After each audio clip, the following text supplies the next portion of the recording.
Sunday mornings and midnight lights turn into songs that you watched me write. Stole your sweater on that night. You took a picture I keep by my bedside. So you're mine when you're gone, baby, please don't be alone. I got my ticket to the west side. You say my name with your accent, makes me remember how much I missed you. Hope you're planning to stay for a million days. You'll be my summer in December. Hey boy, trust my intuitions always. I'm not superstitious, I got lucky. Stole your heart and it was mine for the taking. It was mine for the taking. It was mine for a million days. In a million ways. Stole your heart and I got lucky. Stole your heart and it was mine in a million ways. For a million days.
Morning, guys.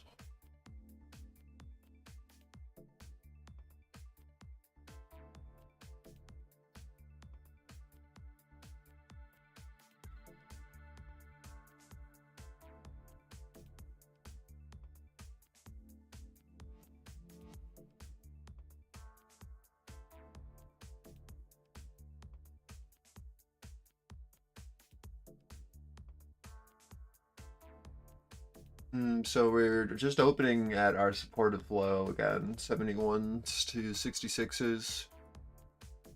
Right back at the bottom of balance.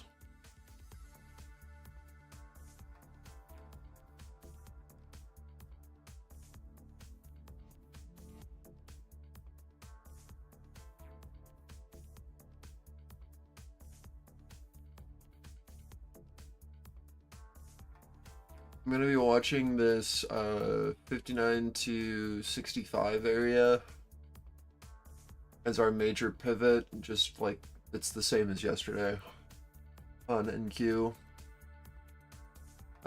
ES, I mean, this is kind of our major pivot here, 76, 77. We need to see if we can breach and make this supportive for a push, or if this is going to result in some chop.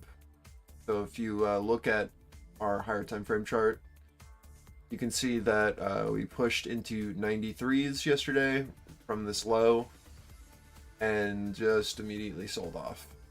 So we've done a huge gap down overnight, back down to our supportive flow at 71s.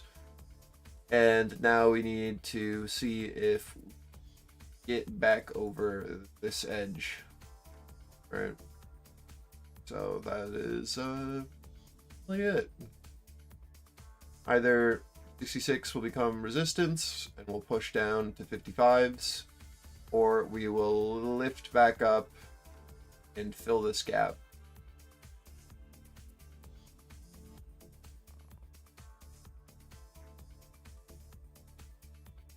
Or maybe both. We'll see. There's always the idea that if we can get back over 80s, we go for the gap fill. Right? And then after the gap fill, we see one of these. So I'm just going to be paying attention to how we react up here, and then we'll go from there. Again, this like 76, 77 on ES is kind of our first major area to look. Especially with the Russell at this 48.8, just value high right now. So if it can't get over value high, you should expect this to kind of be the top of the range. Our major pivot here has already been marked on NQ. Again, this 59.50 to 65 is what we were playing off of yesterday. This is also your value high as of right now.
Alright, I'm gonna try to clean these up from sure going on.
Vittel says about 2 million barrels per day of oil flows are rerouted by the Red Sea attacks.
Okay. Manageable. Like monsters in the night and you feel the danger that makes you wanna hide when the cards are stacked against you and you're standing on the edge. Now's the time, now's the time. Think about all the dreams you keep inside. Think about all the ones you love. I know this beating heart will be my guide. I know that we can overcome. When the world's so cold and we're losing hope, I need her. I need her. When the darkness comes and we're overrun, yeah, I need her. That's when we need each other. That's when we need each other. That's when we need each other. That's when we need each other. That's when we need each other. When you're falling faster and don't know where you are, you feel the danger closer than your heart. When the weight is getting heavy and the future is unsteady, close your eyes, close your eyes. Think about all the dreams you keep inside. Think about all the ones you love. I know this beating heart will be my guide. I know that Morning, Ty. we can overcome. When the world's so cold and we're losing hope, I need her. I need her. When the darkness comes and we're overrun, yeah, I need her. That's when we need each other. That's when we need each other.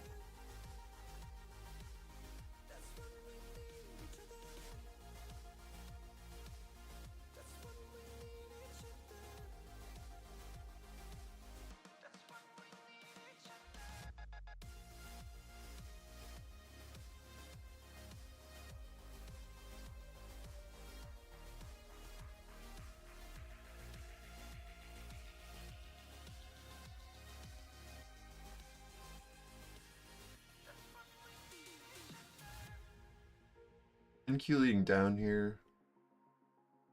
Projecting our opening range low and our value low right now. ES just at our opening range high.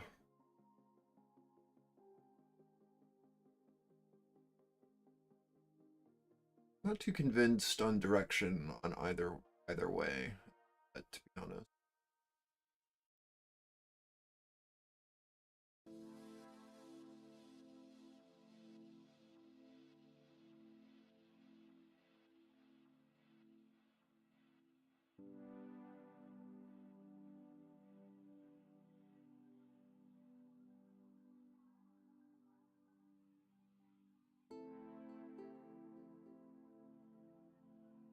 Yeah, I mean, I don't really care about the value low yesterday. We're at a major pivot at 71.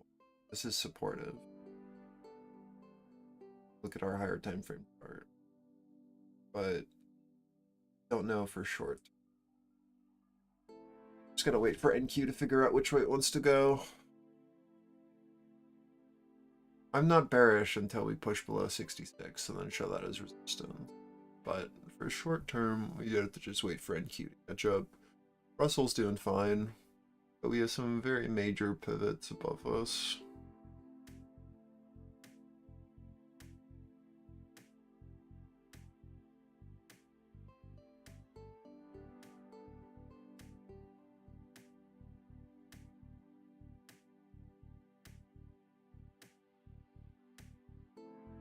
Just don't want to be playing this range.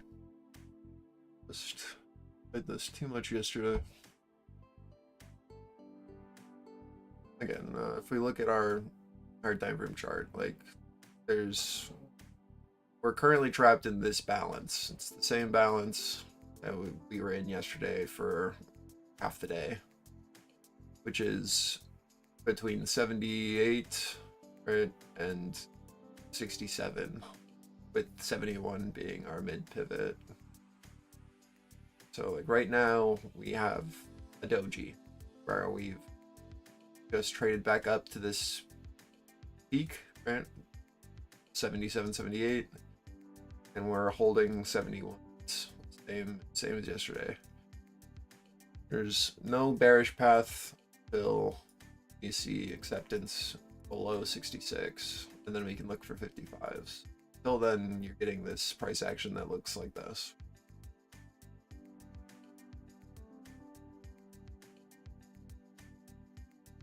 The buyers are willing to defend and build here.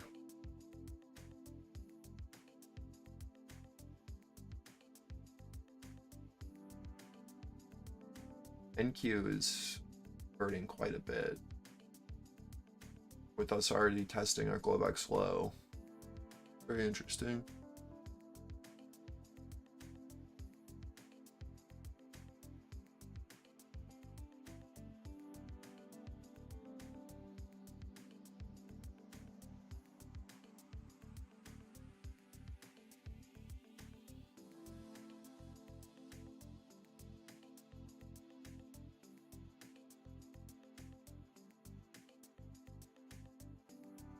E5.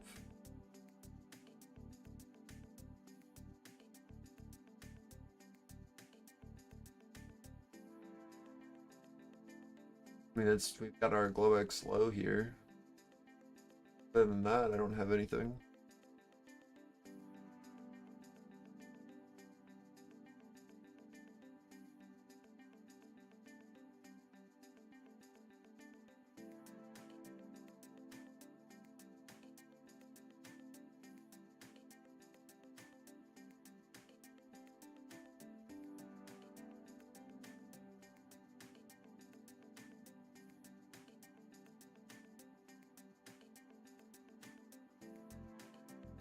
$985. That's so high. What?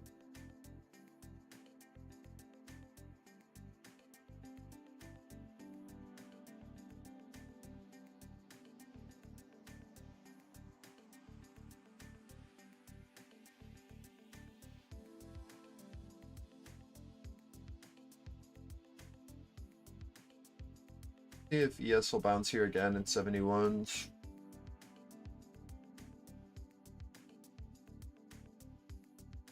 Russell still has a bit more room. It can come down.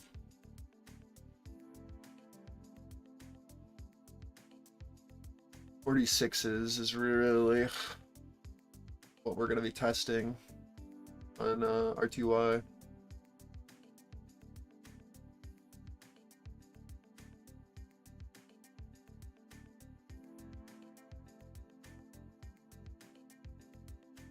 We'll look to see if 71s become resistance on this retest for push to 66. Very similar setup to what we just saw in NQ here with our 30-second opening range, where we broke below and then we held this as resistance for push down. We're going to watch to see if ES now does something similar. Right? But we'll look to see if we get relief here on the Russell into this 46. Need the Russell to stop selling for this to not just an elevator down. We'll watch this as our pivot here. One.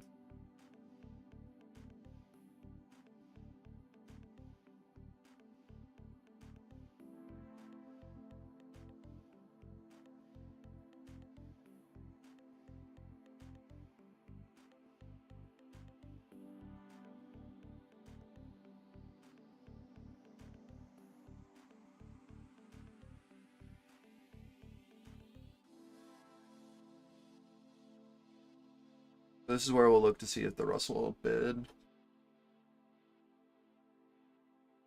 And we have to watch the reoffer on ES here in the bottom of our range, and NQ or Globex low. Right.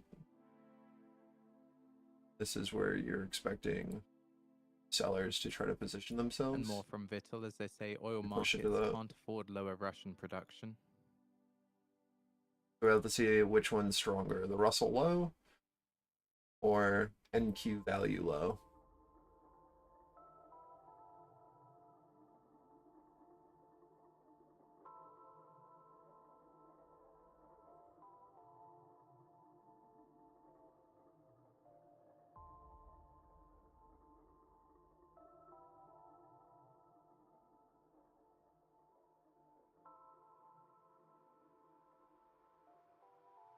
And according to a poll, Canadian home prices to rise 1.2% in 2024 and 3.3% in 2025.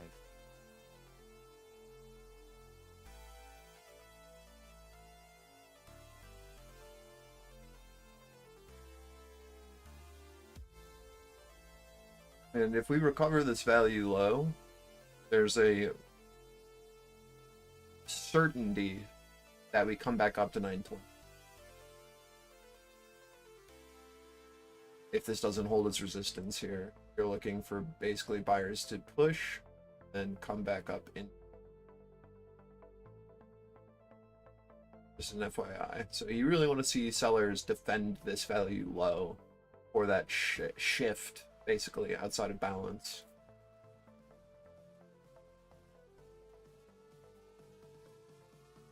But if we do push back over value low here at 901, again, you'll have a like 20 points to upside, at least. And downside, I'll have to go and look. I don't really have many levels for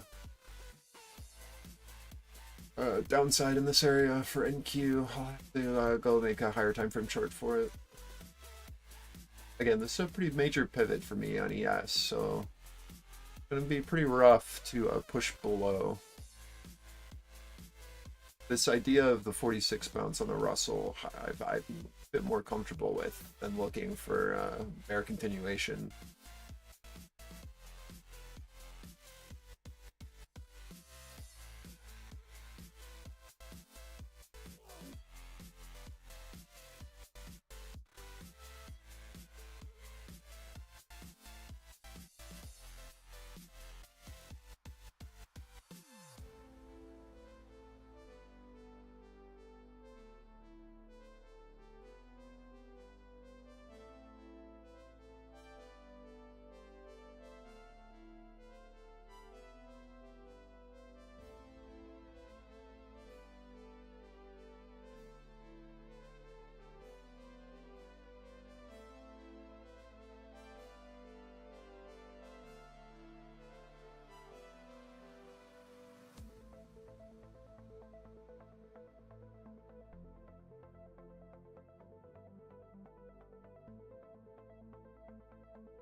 where you want to be very careful with the Russell retesting highs off the bounce off of 46s. NQ's still in very bearish territory here with us holding value low.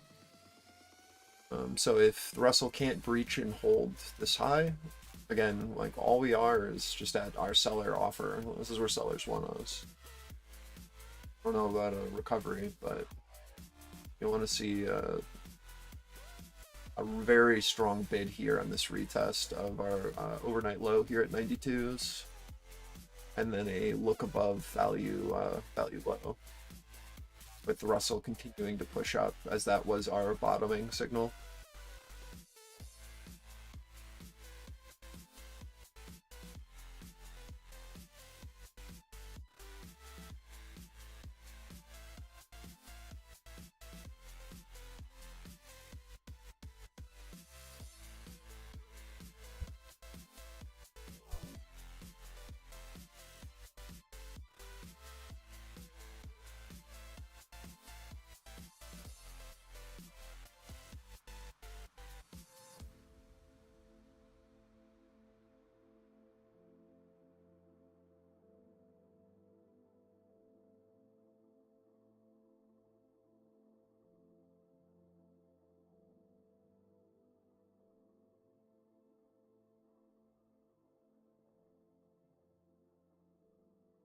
You see how NQ is still rejecting that area that we just talked about, and Russell at the highs. So we're going to see a very strong bid here at 92 on NQ. Nothing bullish about this price action yet.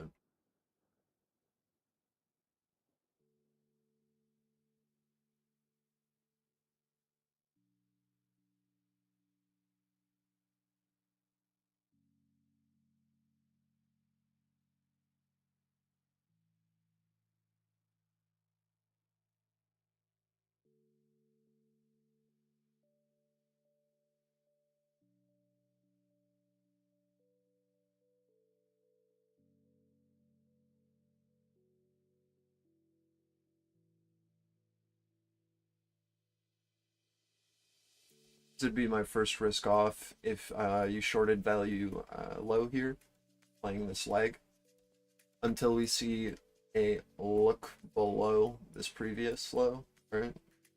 You always want to be risking off, push back down, you know, retracing our last leg target. There's nothing here until even below.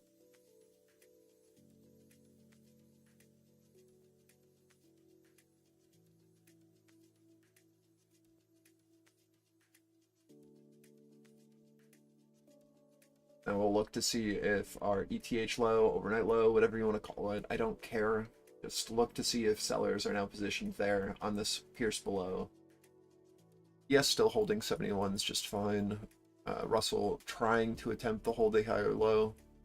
Again, what we're looking for here is the ability to push over this 51. If it fails, then you just have an oscillation, right, between our 46 and our 51.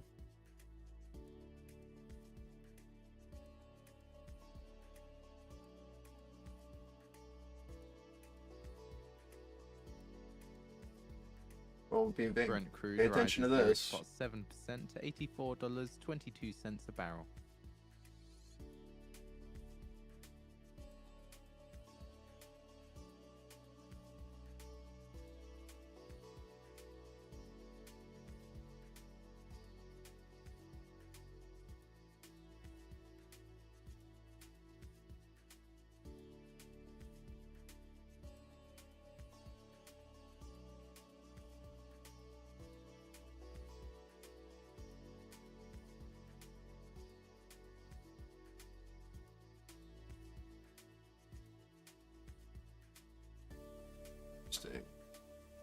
I'm gonna have to switch to a chart that isn't shared soon.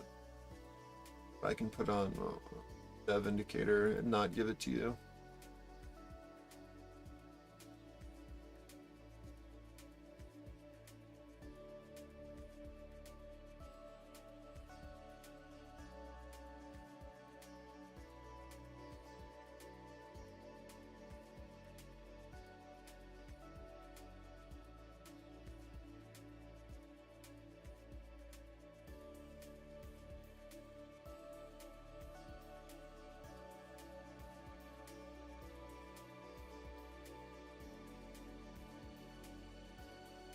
as of right now.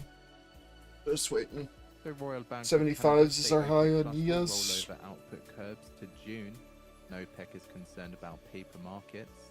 And OPEC Plus cohesion seems back together now after the Angola exit.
I remember when I saw you at the end of that night.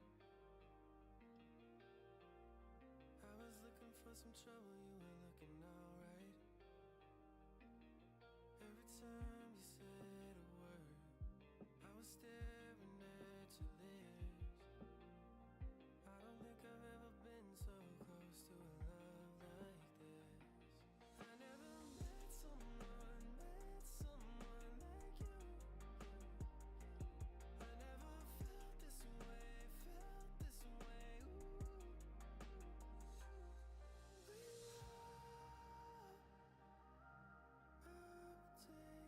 take potions. We love, I'll cross oceans. All the hurt and the pain, you can take it all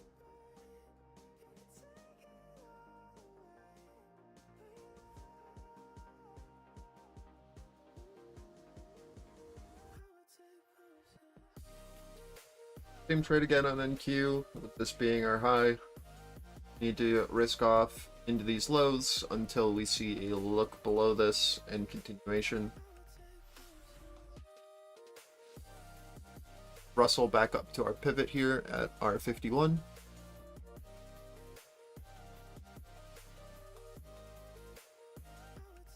Need to see a break over 51s for a push to 54.8, which was a huge pivot for us yesterday on RTY.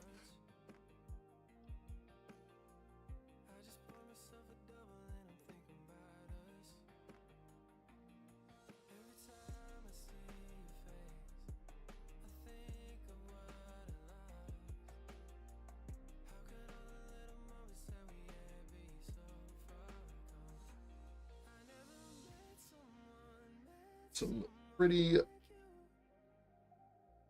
boxy price action right now on NQ at these lows between our 905 and this 80.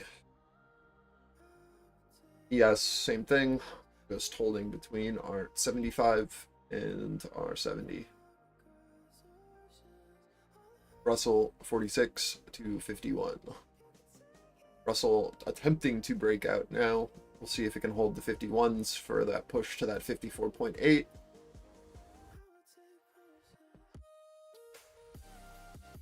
As of right now, though, NQ price action is just showing acceptance at the lows from sellers.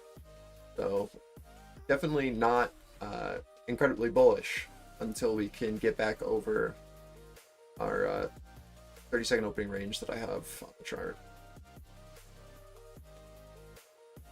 Need to see a bit more from buy side for me to think that we don't just come back up to like 20s and then immediately sell off.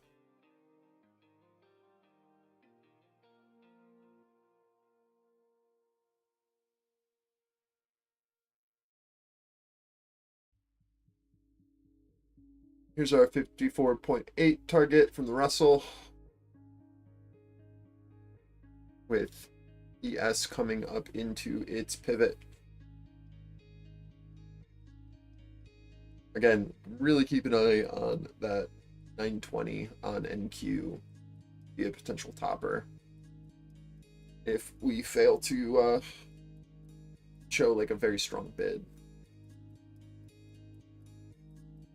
As soon as RTY loses momentum, the market isn't going to look all that great.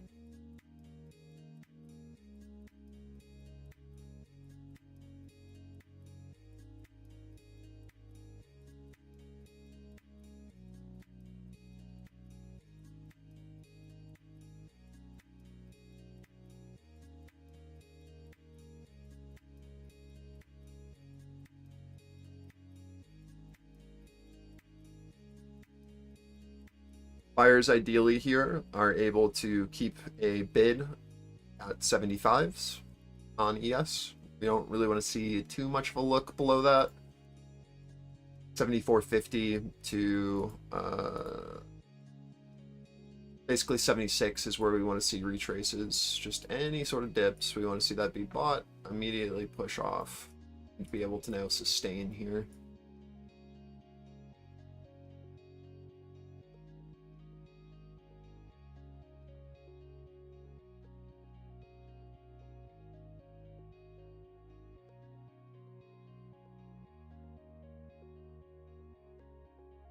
This is our major level here on NQ.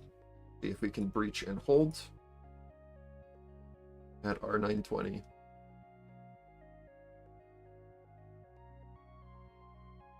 Hold of 920s will push into 31.25.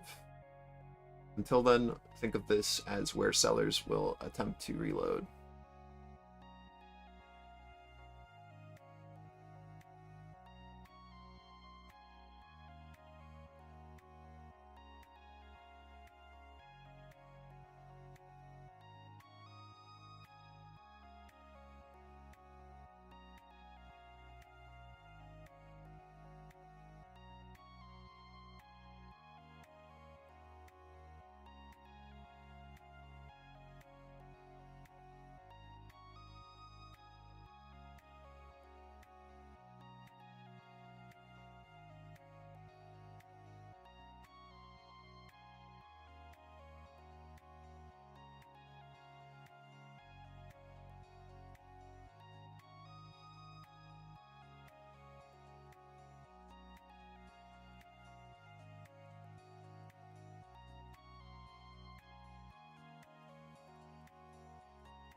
Don't expect the incredible selling pressure until the Russell stops having trend, right? So as we push into 59s, it's a great look. Or a push below 54.8. And I'm going to be your two areas where we're going to watch to see potential continuation down. Until then, right, we're kind of in the middle of nowhere.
is where we'll see if buyers are willing to defend as we push back down into that 74, 75, 75 area that I've marked. Ideally, we see a lift here as RTY retests 54.8 as supportive, and we test our previous structure on NQ. This is where you'd want to see buyers try to defend. They were going to hold this lower structure.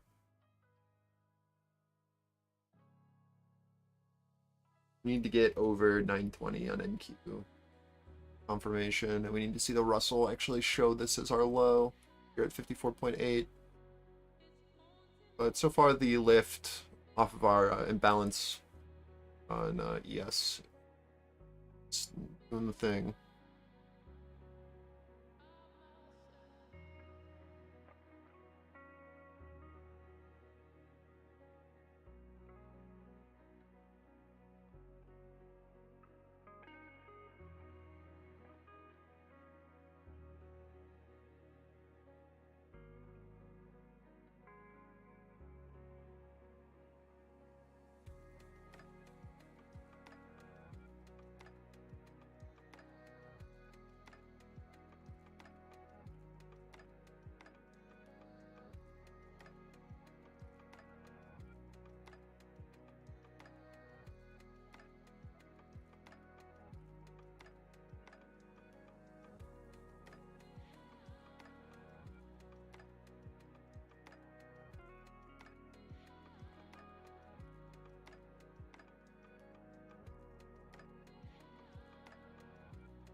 Taking a look at the Fear and Greed Index, 79 out of 100, equaling extreme greed, and the Crypto Fear and Greed Index, 82 out of 100, also equaling extreme greed.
At 10:30 a.m. Eastern Time, we get our weekly EIA data. Crude oil inventories forecast 3.717 million on the prior 3.514 million, with a range of 5.5 million to -2 million.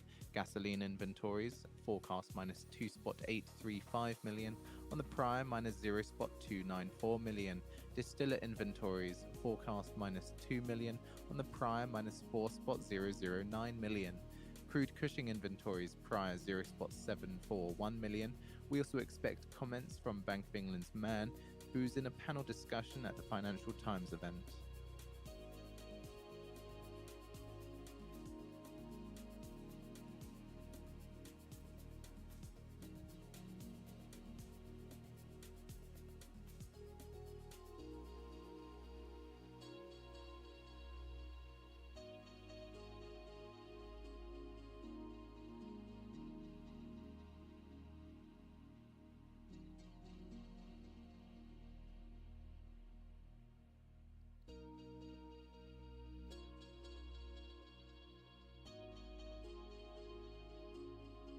Just cleaning up some of the things that I've already played.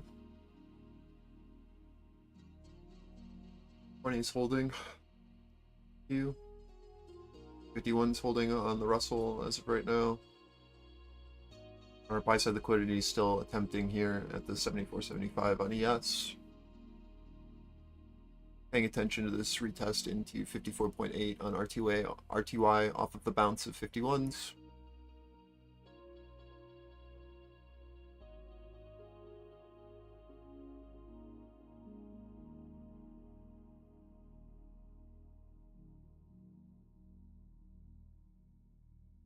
This 54.8 retest as our reoffer will, I think, give direction.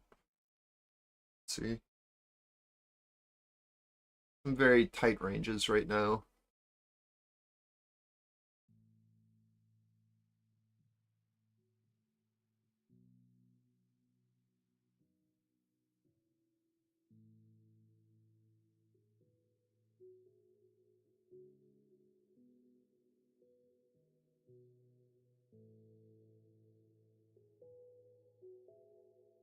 Nice. Nice little scalp.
At 10:30 a.m. Eastern Time, we get our weekly EIA data. Crude oil inventories forecast 3.717 million on the prior 3.514 million, with a range of 5.5 million to -2 million. Gasoline inventories forecast -2.835 million on the prior -0.294 million.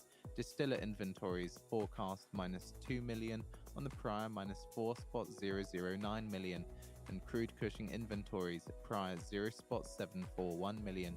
We also expect comments from Bank of England's man who's in a panel discussion at the Financial Times event.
A 54.8 retest on Russell.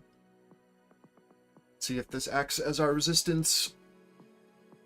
Yes, still just holding this liquidity area at 74.75 to 76. Failure to hold that, and we'll rotate back down to 72.71. But as of right now, it's supportive. NQ just retesting value low at this 92 to 903 area. We just need to see if this, again, if dips will be bought here, or if we will rotate back down to the lows with the Russell rejecting at 54.8.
Need to see a lift back over 75s for me to feel comfy here on ES, or sellers will now try to position where buyers previously were. 1 minute remaining. I'll lead with Still testing EIA that crude oil 54.8 on inventories. RTY, see if we can get the lift.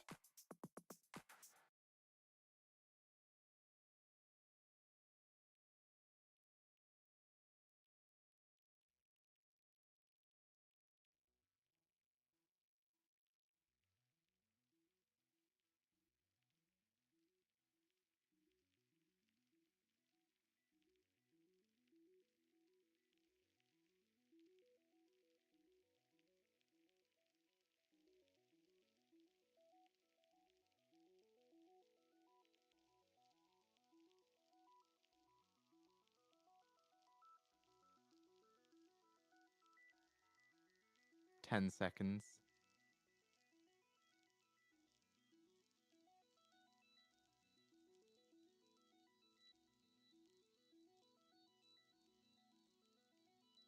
Build 4 spot 199 million. Build 4 spot 199 million. That's higher than the expected build of 3 spot 717 million. Gasoline inventories. Draw 2 spot 832 million. Draw 2 spot 832 million. That's higher than the expected draw of minus 2 spot 835 million. Distiller inventories. Draw 0 spot 51 million. Draw 0 spot 51 million. That's higher than the expected draw of minus of 2 million. Crude Cushing inventories. Build 1 spot 458 million. Build 1 spot 458 million.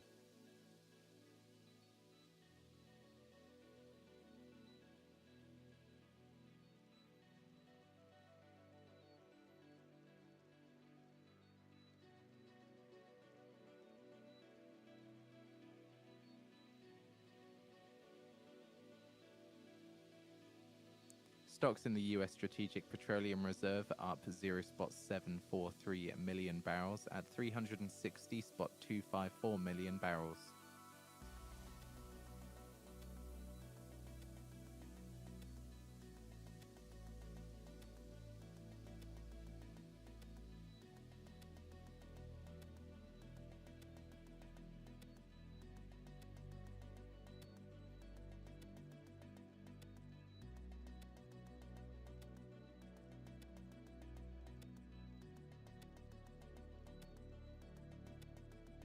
And we have posted the US EIA weekly petroleum status report on the feed for all those interested.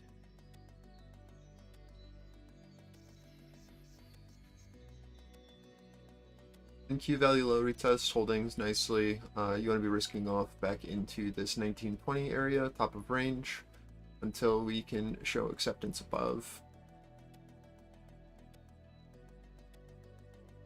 ES testing value high right now. Need to see the ability to break and push. Again, we've got a large pivot above us with this 80. And we have this 54.8 on RTY as our pivot right now. I'd love to see on this little pierce above the ability to show acceptance and becoming supportive.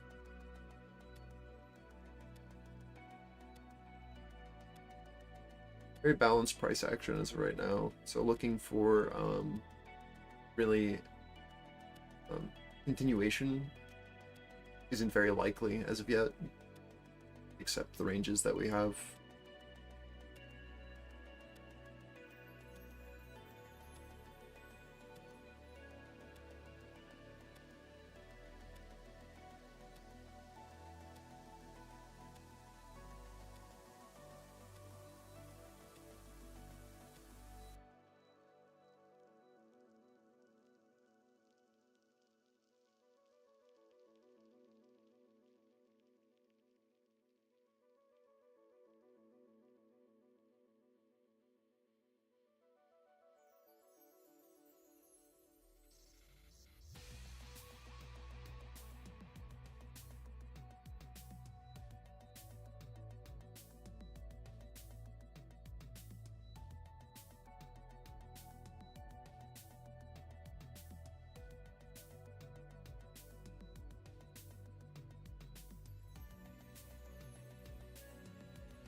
Pushing into our 80 pivot now on ES. We need to see a look above this, and then the ability for this to hold, and then we can play 84 and then 87 above that. Until then, again, we expect sellers to really try to defend this area. I would love to see continuation, but I think we might need to build out a bit more as the Russell comes back up into our pivot here at 59 to 61. We'll see if the Russell fails to breach above. That'll be a good sign of us kind of exhausting buy side short term, which is just like, oh, okay, we're going to need to pull back and kind of try to attempt the flag here if the Russell fails to push over 59s, and then we're going to try to build and push like this. Right? We'll see. Right, these are same levels from yesterday, so it's should all be pretty familiar with these pivots.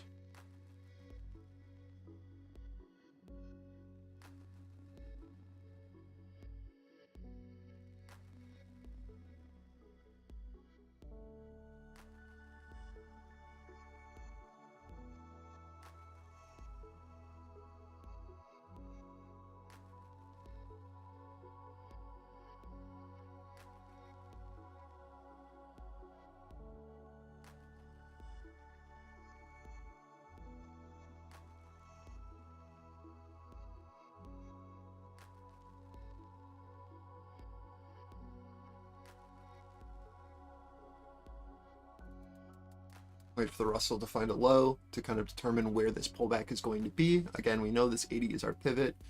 Ideally, we'd see 79s now hold as buy side, where the bid now attempts to hold 79s, and then we can push for 84s. But again, we're very reliant on NQ and RTY finding a higher low base for that to break out on ES.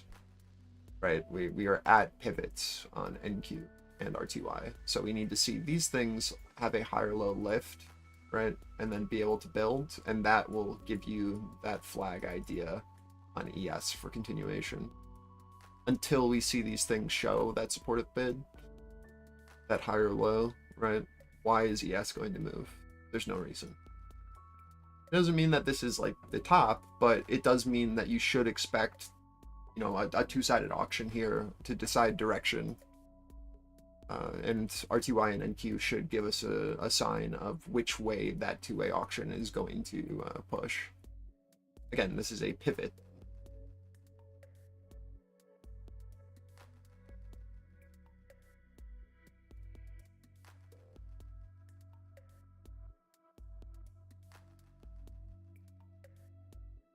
Remember, what we're doing right now is trying to find acceptance over value high on ES, right? So if we can build here, that's good. That's a really great sign. That's acceptance from buyers at our previous seller value. So we want to see this flagging action happen here and a very strong bid to defend it. Failure to defend this value high is going to result in a return back down to value low, right? A return back down to our balance.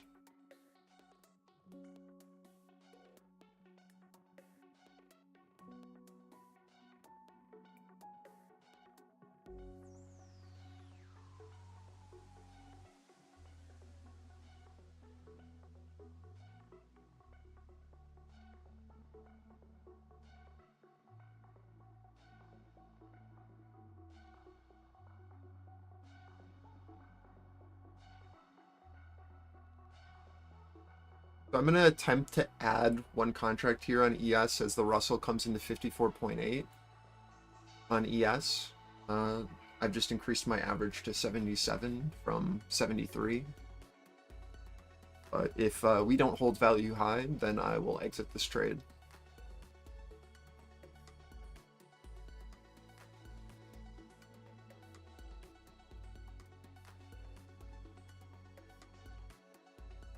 Again, just playing on the idea that ES is going to be able to find acceptance over value high and build this flag for push if the Russell can hold and we get a bid. If value high fails to hold, again, I fully expect us to come back down to our lower balance.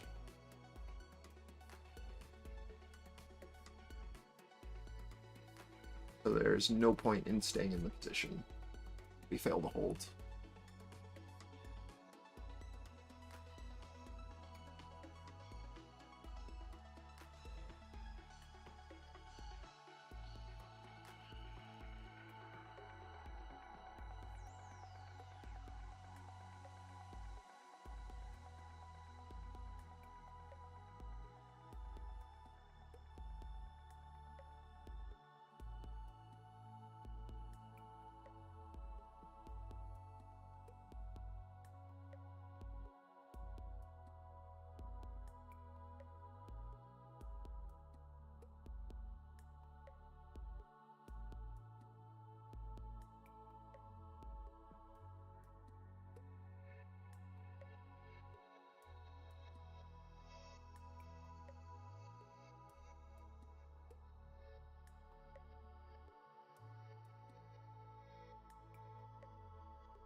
RTY is just testing value high.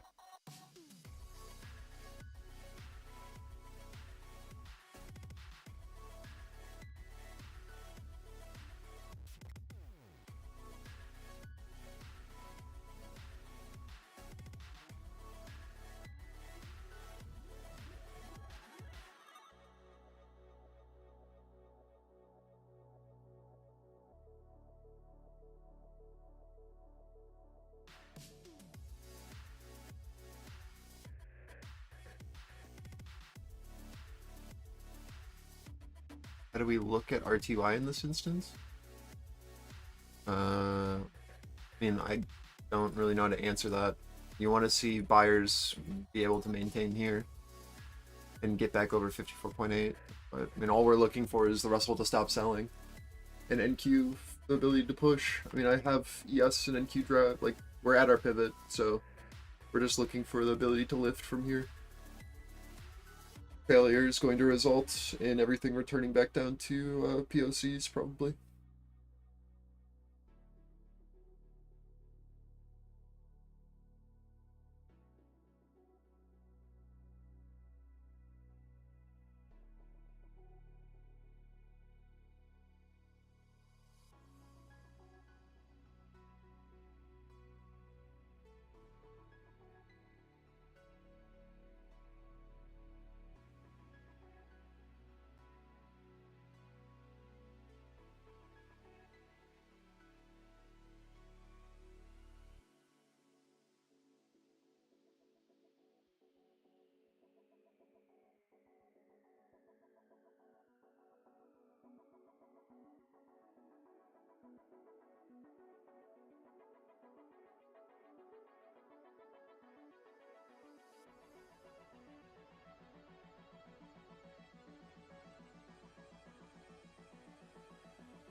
If you bought that dip with me, this is a good first risk off on ES, or at least an area where you want to be moving up stops as we retest this wick high. Again, my target is 84, but looking at this as a potential sell into 81 is perfectly fine, right? It's just an area where you now want to be making the trade free, seeing as we have bought the dip successfully. Now move stops to at least break even.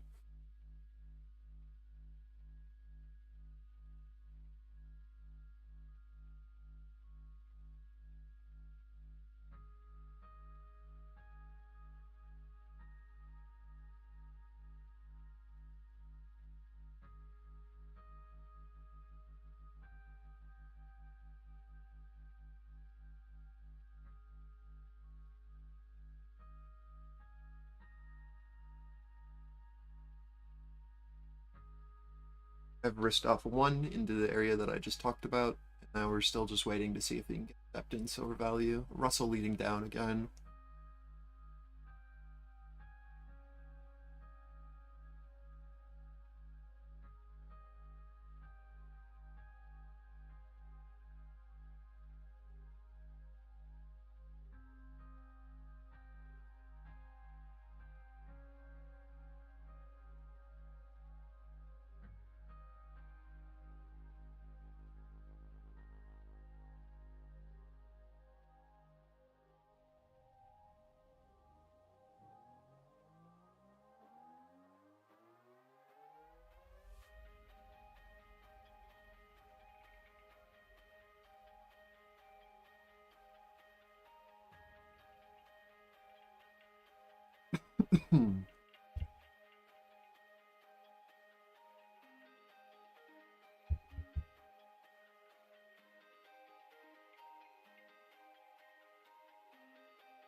Sorry about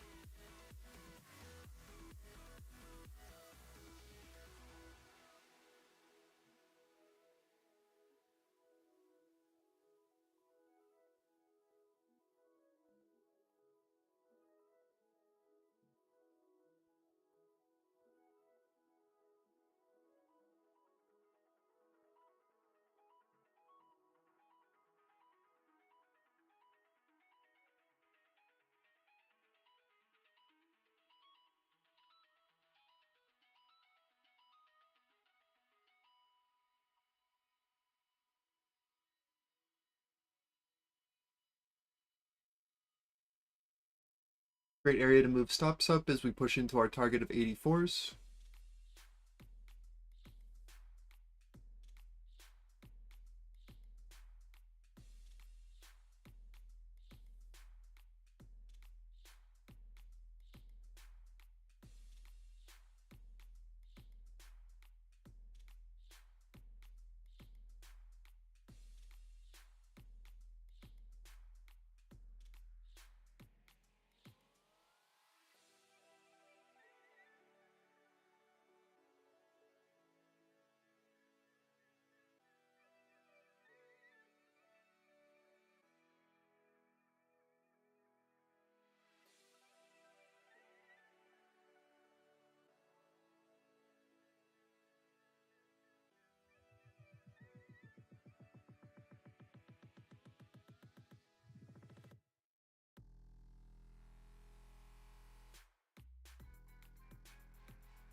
Morning, Gav.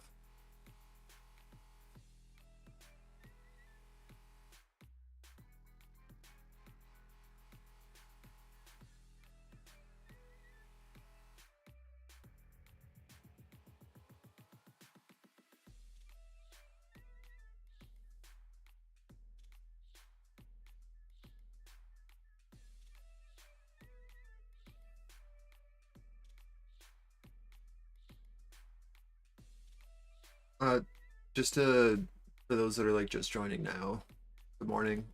We're just looking to see if ES can hold value high here for a push to 84s.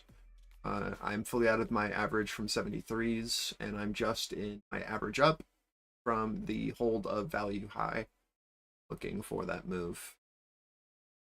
ES is the only thing that looks really great, to be honest. NQ kind of doing its own thing, holding our opening range low at 9 as resistance.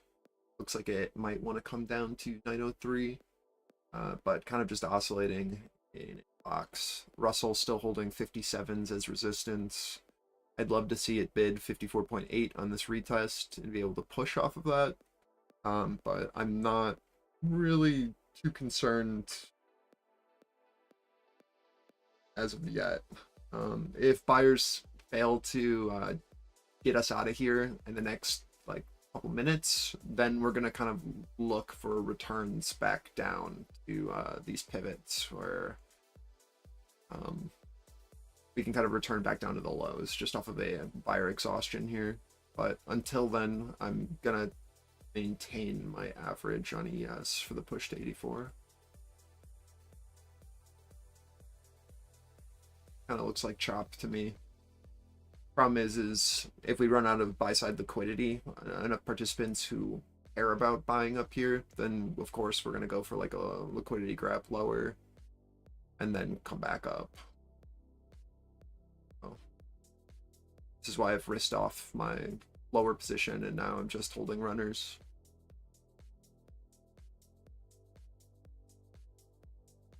With the weakness that we're seeing on the shorter time frame on NQ. But really just focused on this like 79.80 area on ES as our pivot. Love to see buyers be able to show acceptance here.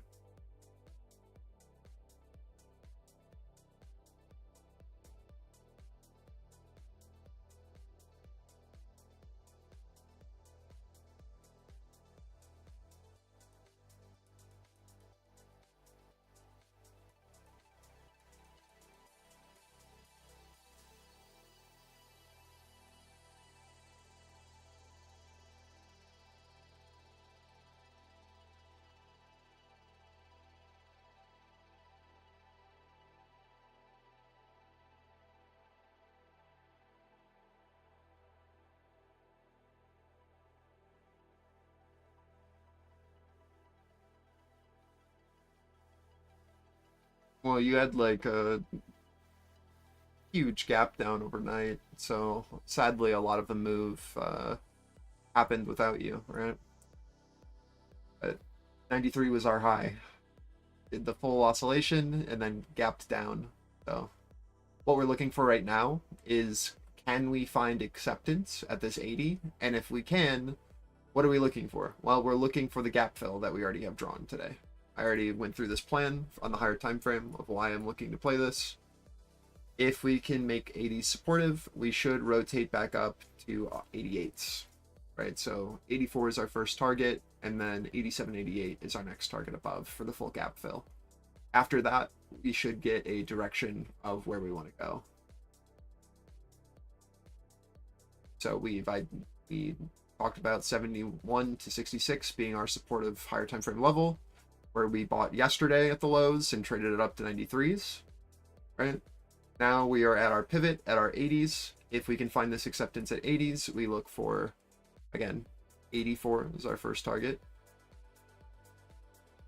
And then this 87 to 88, right? That's your gap fill from overnight, which is just a structure repair.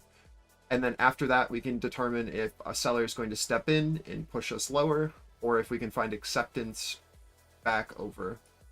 And of course, we know our bullish path for acceptance would be the hold of 87, 88 as supportive, a push into 93, 97, and then we're rotating back in this previous balance. But until we test fill of our overnight session, I can't give you really much more than that. Just push into first target here, 84s. There's your risk off. Again, next target is 87 to 88 if we can make 84 supportive.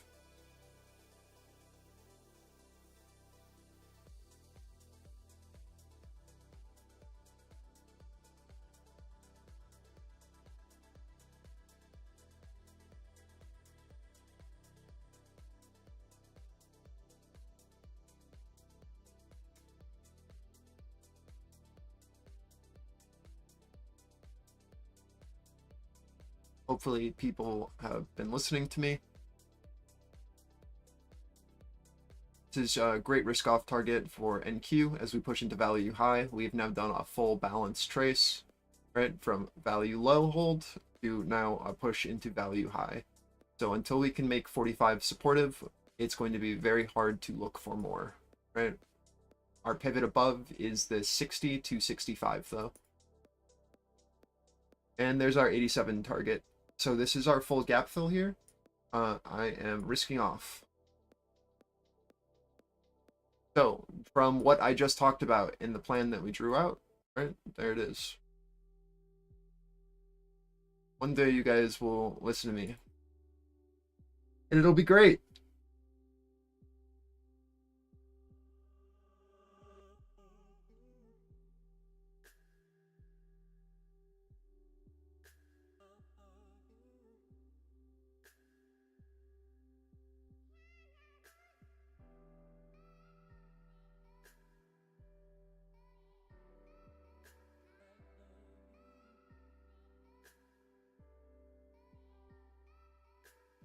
Okay, move stops up.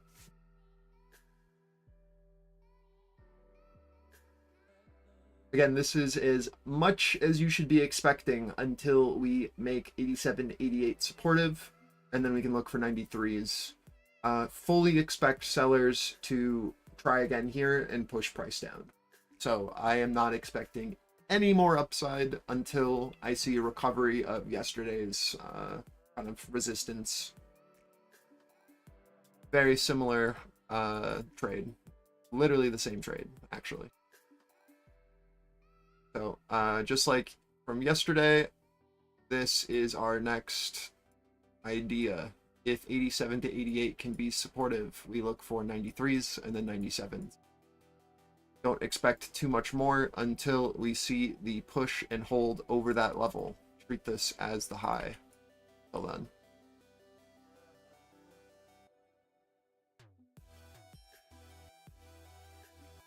Again, our pivot for NQ is that 60 to 65, and until we push above and show that it's supportive, respect that as resistance.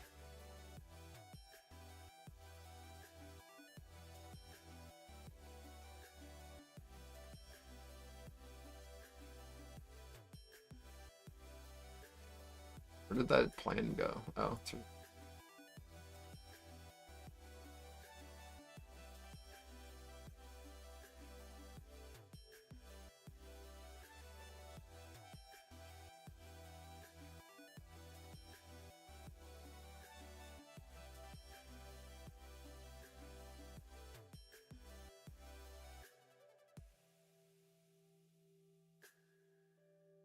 Huge morning, Manly. Great job. 3K is nothing to laugh about. Money, man.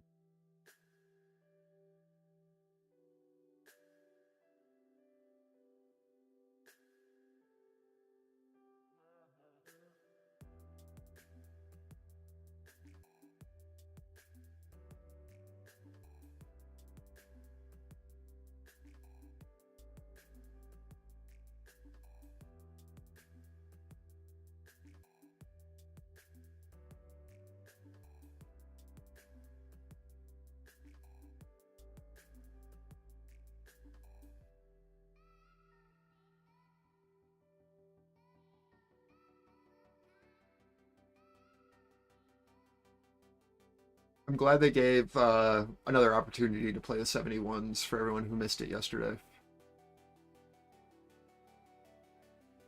Literally just the exact same range.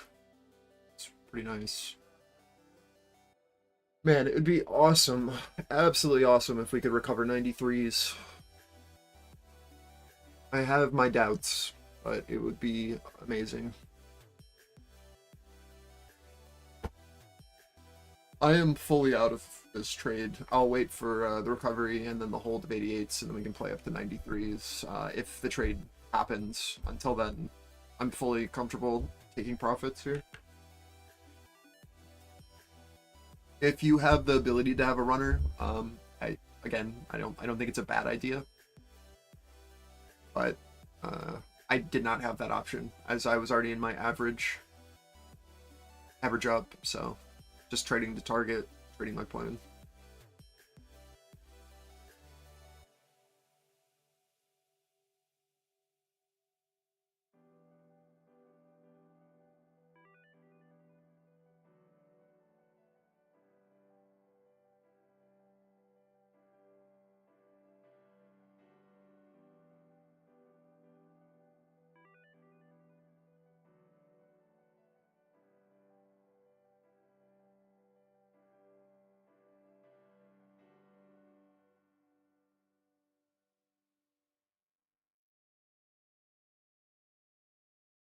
I don't know where you get that from. Cass, you're an outlier, bud.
I'm gonna switch over to a fresh chart now that we have a little bit of a moment.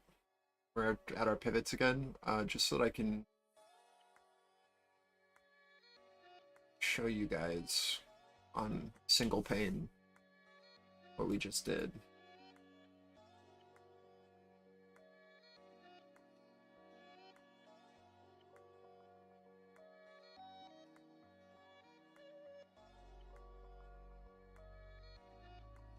Technical.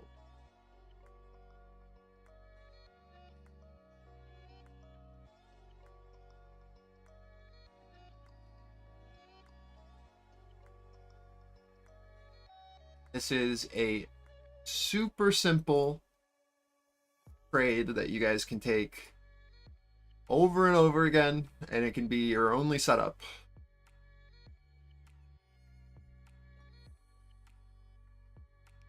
What is this? This is value high. This is value low, right? Let's turn on POC as well. We have a balanced range, right? We have a balanced distribution here with POC in the middle and a perfectly balanced distribution with a low and a high with our POC in the mid, right? So we are looking for buyers to find and continue to find value here. This is where buyers are showing interest, right? This is where sellers have been showing interest. This is value high. What does it mean if we look above value high where sellers have been showing interest and buyers start bidding here? Well, it becomes an incredibly important pivot telling you that there's a potential shift outside of a balanced auction, right? So we can play off of this value high, understanding that if this fails to hold, that there is a likelihood that we come back down to POC. But as long as we're still maintaining a bid here, this becomes a supportive level and we can look for a push to the upside. Then our targets just become, right, our gap fill. 87, 88, and 93. High with target here.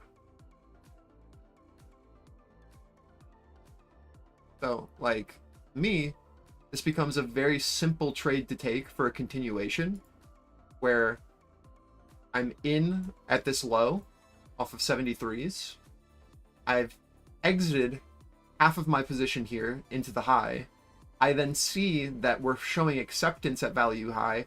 I then am willing to add to my position, move my average up for a look and hold above, because I'm seeing that there is a potential for us to come up and retest this previous resistance. So there is no need to trade any of this if you don't want. You can just wait for these breaks below value or above value and look to play outside of that for actual movement, right? So having an understanding of how profiles work and where you should be taking chances, putting on risk, is incredibly important and can give like huge opportunities.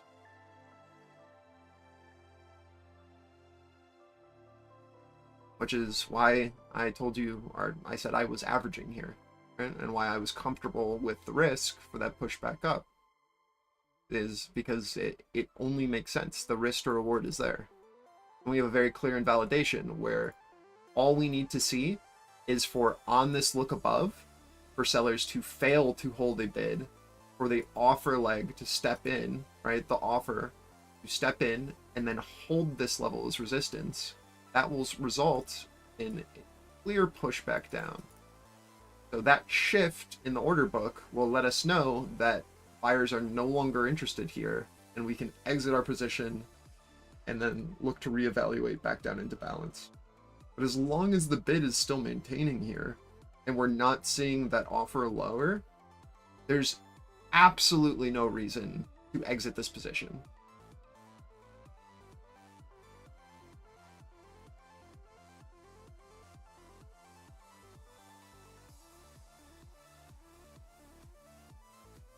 and then all we do is just look to play back up to previous structure.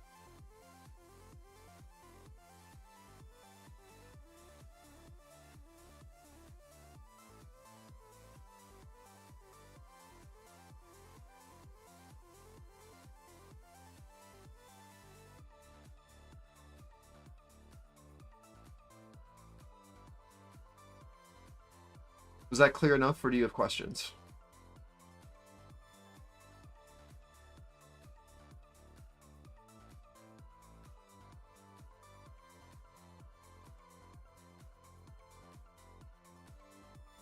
All right.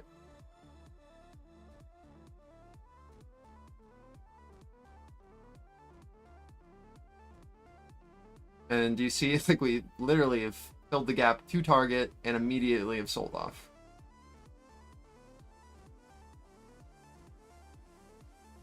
This is how you can form a plan and have a target and take a mechanical trade, understanding the exact movement to be expecting, understanding just a structural pair from an auction market theory perspective.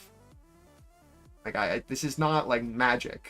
It's just like these rotations make sense as soon as you start to like actually apply basic logic to them.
Nah, sorry, that's still on you, bud. If you want something that clicks buttons for you, we have something called Easy Algos. You can go over there.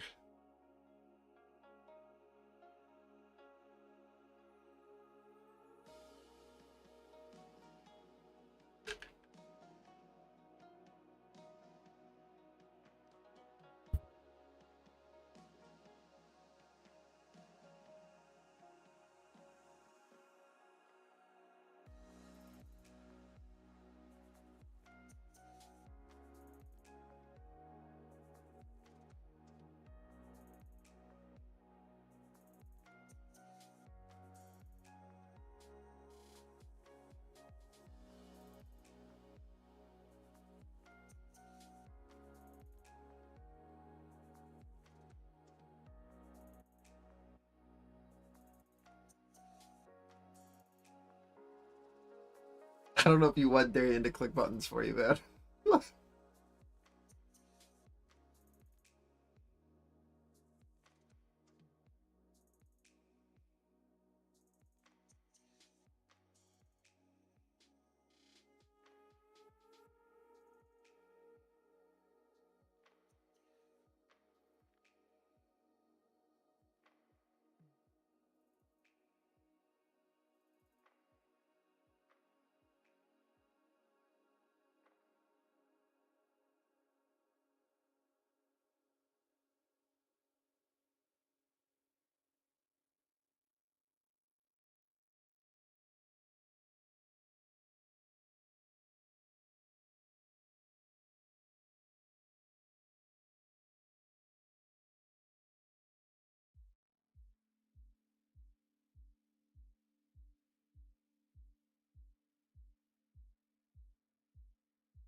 You're gonna short VWAP on RTY and see how it goes.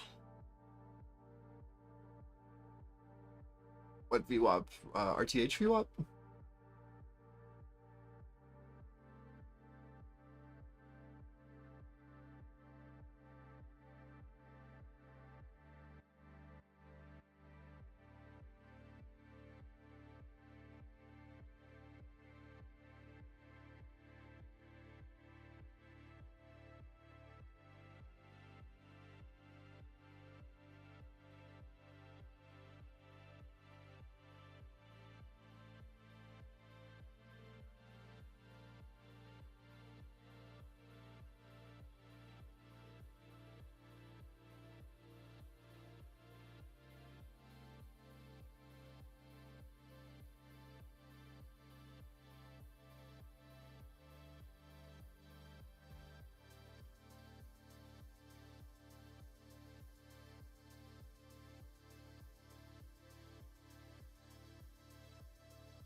but we're still just trading our 60 to 65 pivot on NQ as resistance and our 87-88 on ES as resistance where we risked off.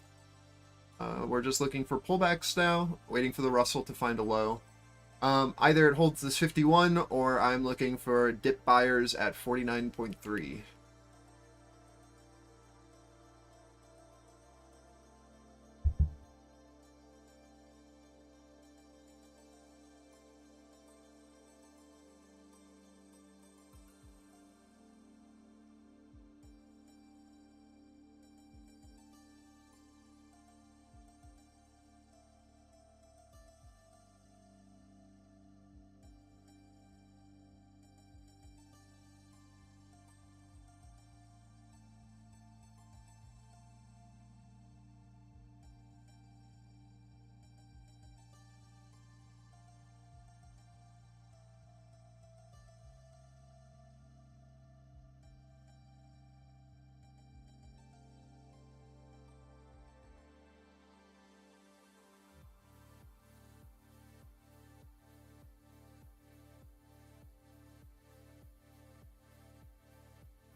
Okay, so we have labels, we have price levels that are always anchored to the right.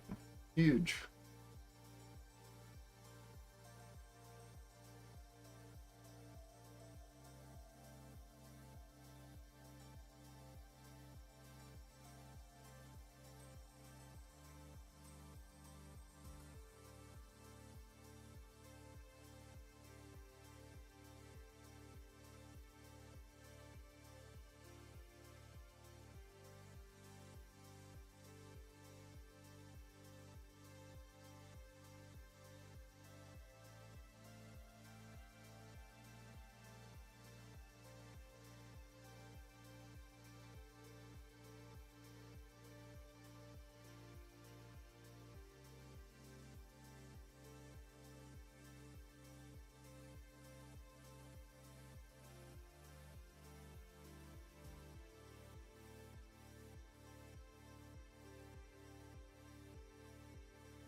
I wonder who came up with that idea, Ty. It's crazy.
According to the EIA, 4-week average US petroleum products supplied fell in the latest week to the lowest since January 2023.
Hmm.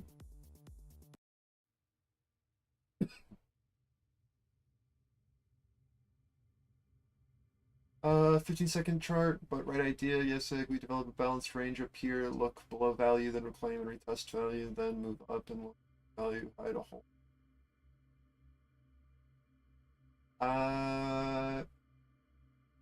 Yeah.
Yeah, I mean, or just a standard profile, and it's was to the T.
Just looking for 60s to continue to try to bid here on NQ.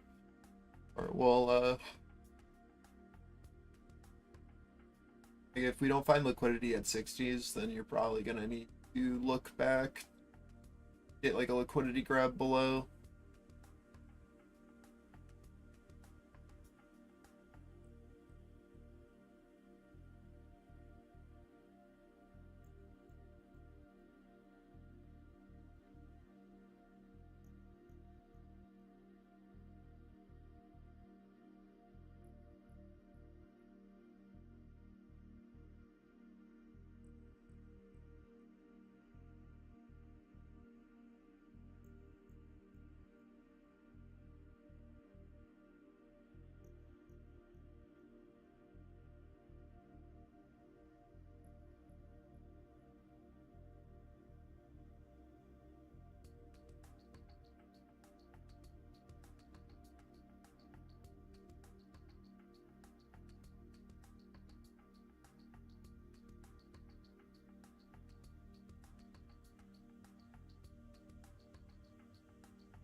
I mean, again, like as long as 60s are holding, you should be able to go up Angola to Parliament 18, approves a ban on crypto 18K. mining. I mean, we'll see, but you've got quite the structural gap. We still haven't filled on our NQ the ETH gap. Only ES. Russell and NQ will have a gap to fill. 60, 65 was our pivot.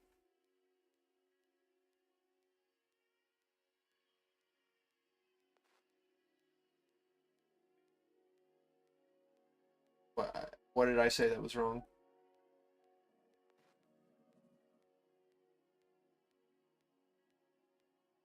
Yes, man. Go to a higher time frame. Get off of your 1 minute. Go to 30.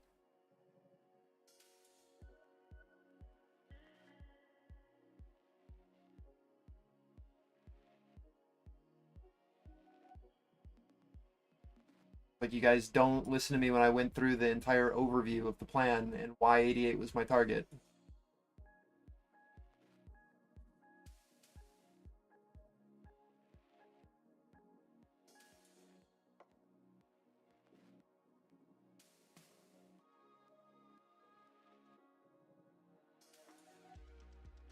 Stop saying you guys. Well, prove me wrong, Adrian. Type a bit more.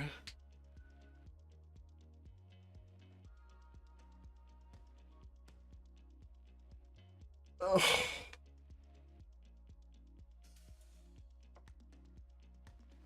Let me have faith.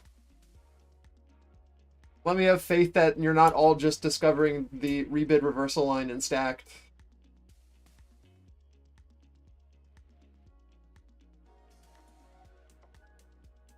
Big.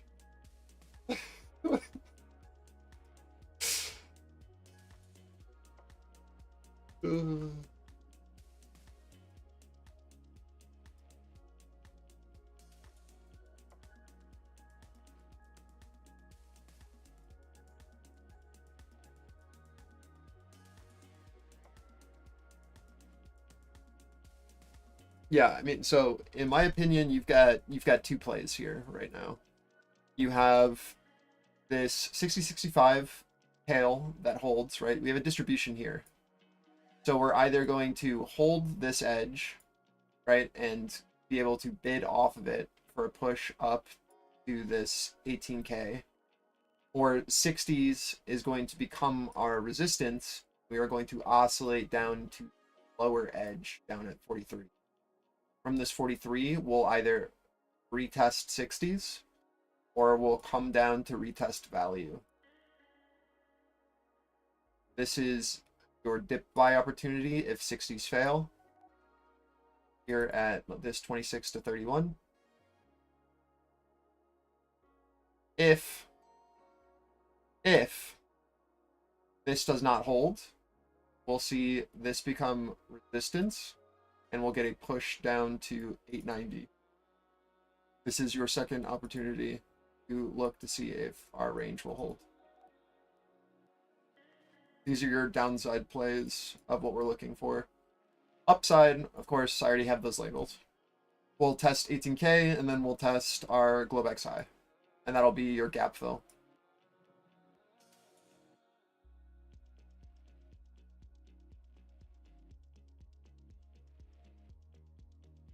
So we're just kind of waiting right now with ES at a major pivot. Major. We're just at yesterday's close, right?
At 12 p.m. Eastern Time, we expect comments from Fed's Bostic, who answers questions on the economic outlook and monetary policy at a fireside chat event in Roswell.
Go back up to 1 minute and then go back down to 15.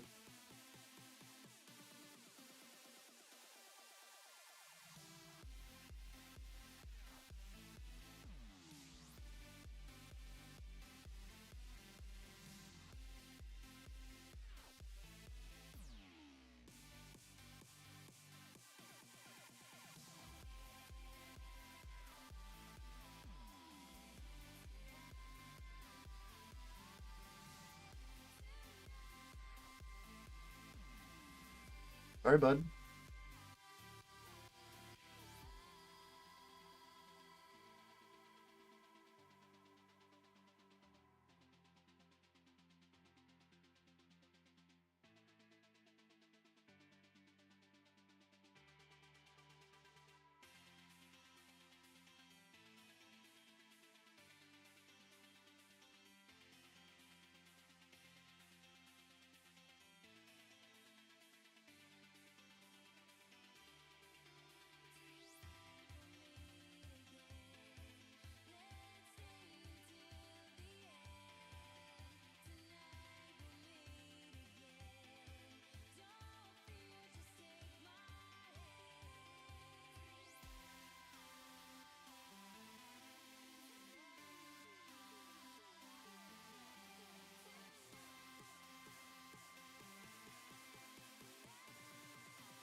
At 12 p.m. Eastern Time, we expect comments from Fed's Bostic, who answers questions on the economic outlook and monetary policy at a fireside chat event in Roswell.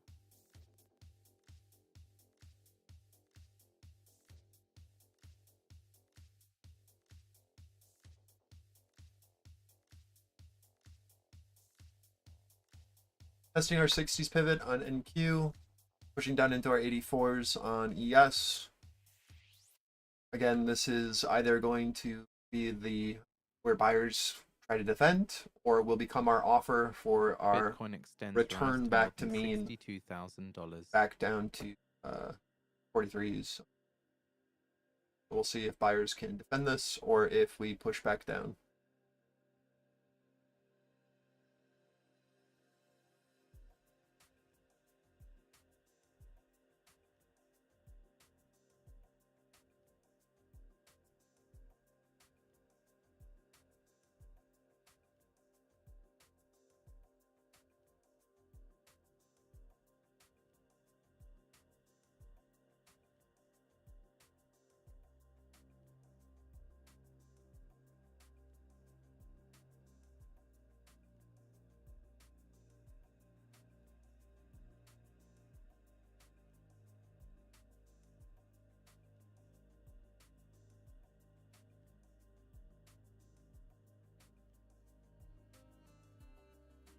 We need to see 65s become supportive on a look above.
Just wrist off 1 from 60s and points.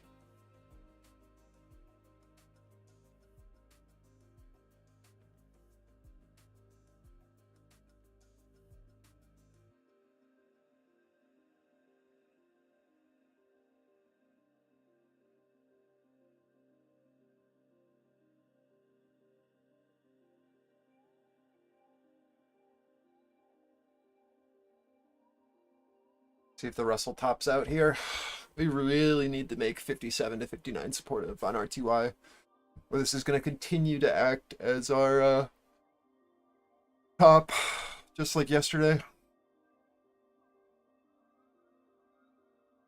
Again, like ES, there's not too much to talk about. 87, 88, Shortly still holding as expecting comments resistance, from just Fed's like yesterday. Bostic. Got Bostic talking in a second. Should move the market.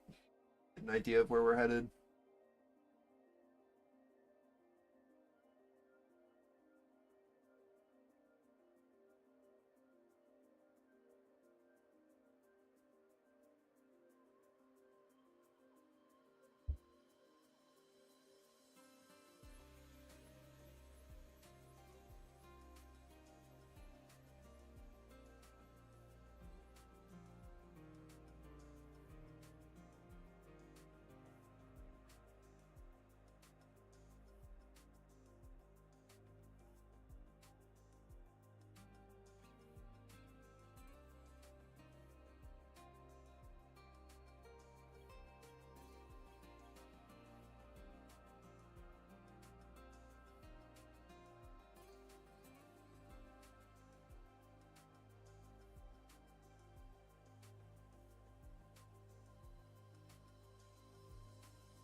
Oof. Jesus.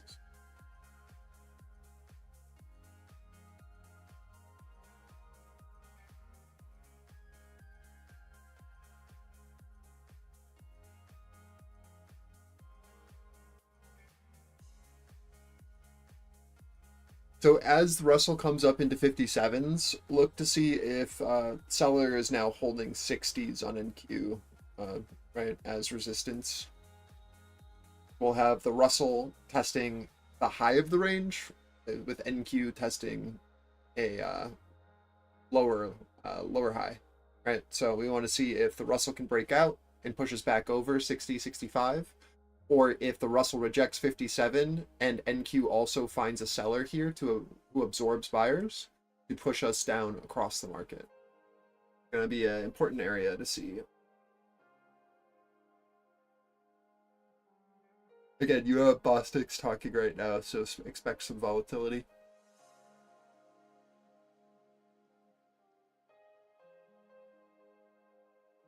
Charleston.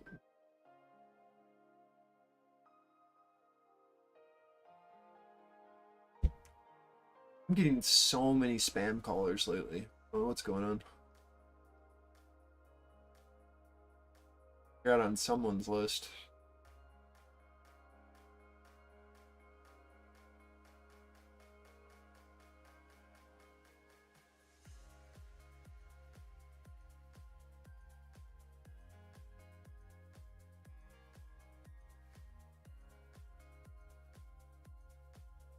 At 12:15 p.m. Eastern Time, we expect comments from Feds Collins.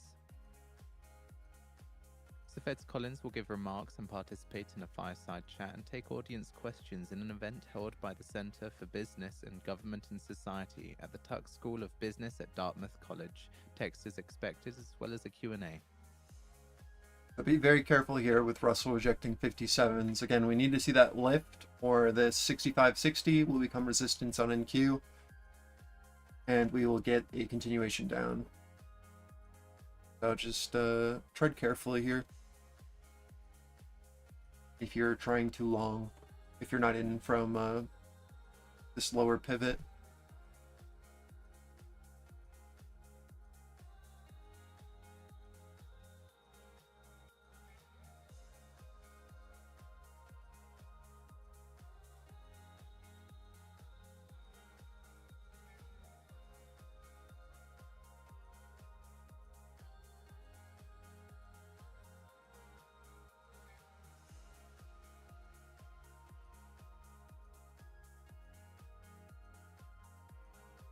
Looking to see now if sellers are willing to move the ladder down, right? Move the offer down.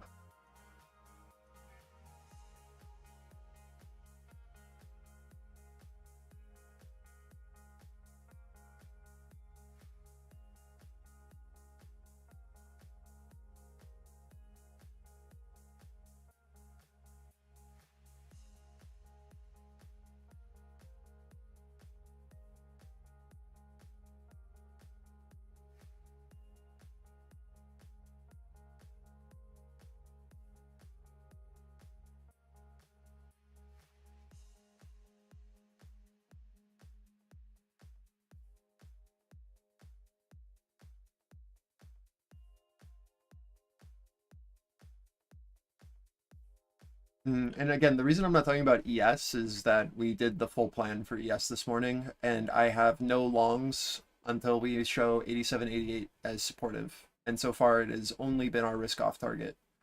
So I either need to see a greater pullback on ES, or for, again, 88s to become supportive for continuation up, or this is just the top. So that's why I haven't been talking about ES at all, because there's nothing here for me based off of our plan until we either see this for a push, right? Acceptance over our resistance, or we get a larger pullback.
12:15 p.m. Eastern Time, we expect comments from Feds Collins, who will give remarks and participate in a fireside chat and take audience questions in an event held by the Center for Business, Government and Society at the Tuck School of Business at Dartmouth College. Text is expected as well as a Q&A.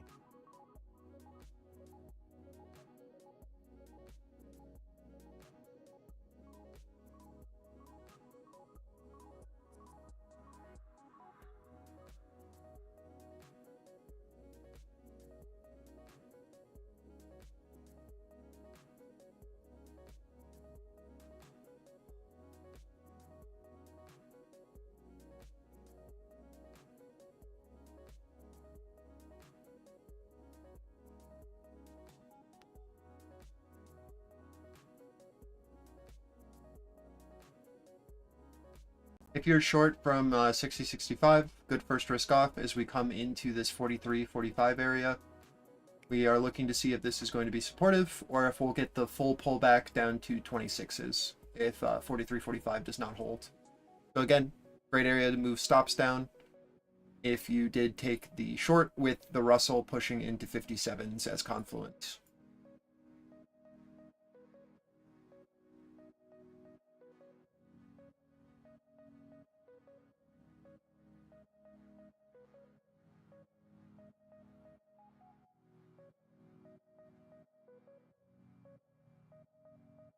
I'm going to just move this over because nothing's changed about this idea.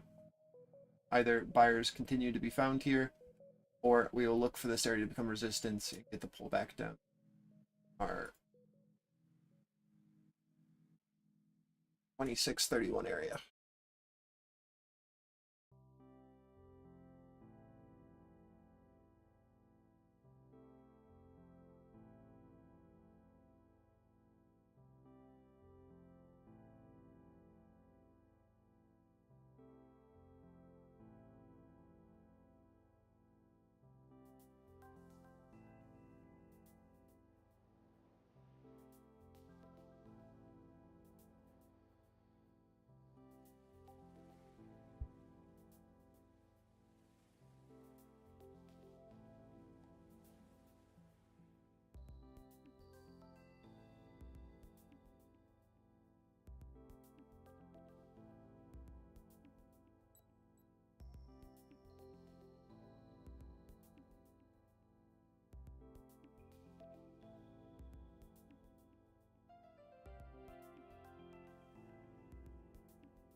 Imagine that opening range high is a dip buy.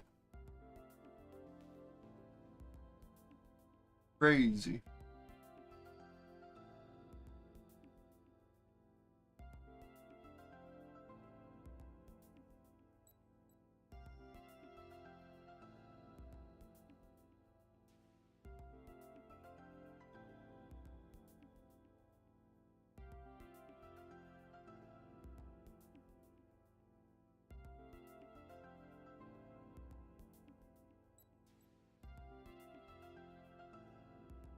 One minute remaining.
So Fed's Collins says I need to see more evidence disinflationary process will continue before starting to carefully normalize policy, and more time is needed to discern if the economy is sustainably on a path to price stability and a healthy labor market.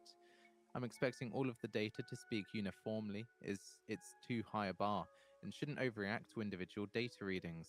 I want to see continued evidence wage growth is not contributing to the inflationary pressures, and the return to 2% will likely require demand growing at a more moderate pace this year.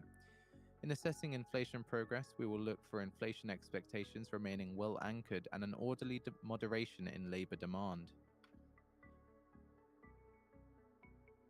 Collins says I want to see continued declines in housing inflation and non-shelter services inflation. The threat of inflation remaining above 2% has receded.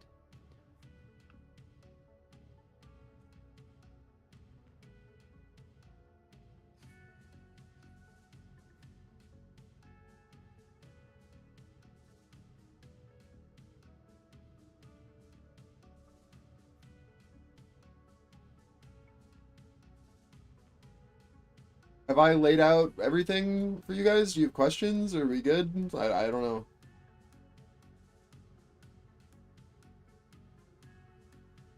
Please ask if you're confused or if you need anything.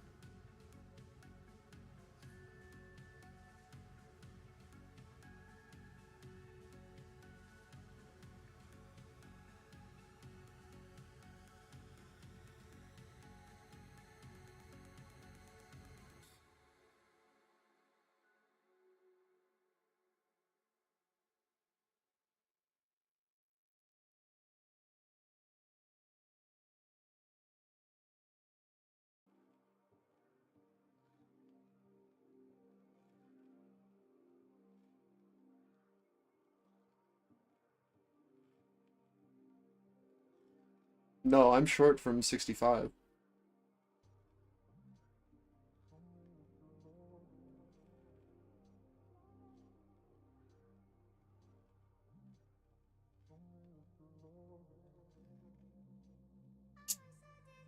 My last long I took was just the 10-point scalp from 60s. And then as soon as it went off her, I flipped. Like I was talking about with Russell into 57s. I'm just waiting now in a runner. Again, like I want to see a larger pullback on ES or for 88s to become supportive.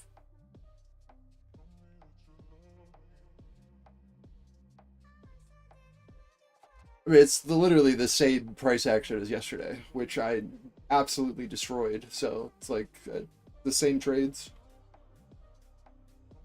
This market is literally the same as yesterday.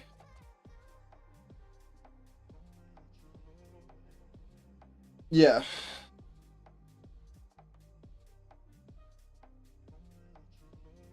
Yep. New indicator.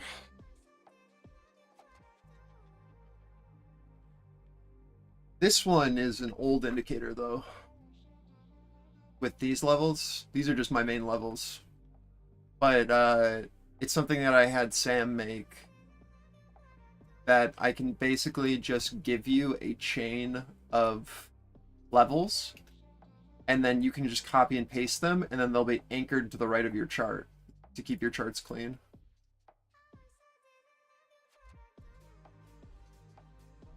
This was the idea before I realized that I could just share my chart book with you and then you just would have my levels.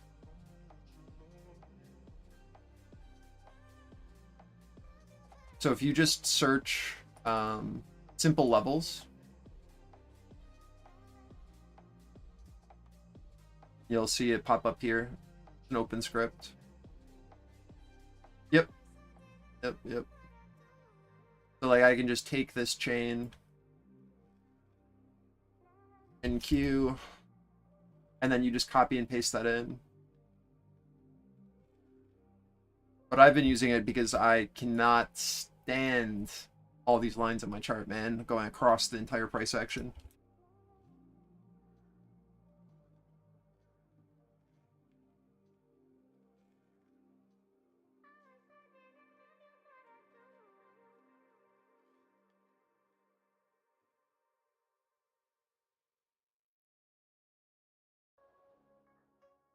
So here's our pullback level on ES. I'd like to see 79.80 defended, ideally. This is a great risk off or move stops down. We still have quite a bit room on the Russell if it can't get back over POC here. Just keep that in mind, that we have just failed at value high and we are now holding POC. So if we can't get back over this level, expect a rotation down into 48s. But this is a good first risk off if you have a couple contracts that you're short from, or a first long attempt as we come into 79 to 80 on ES. First like real opportunity to try.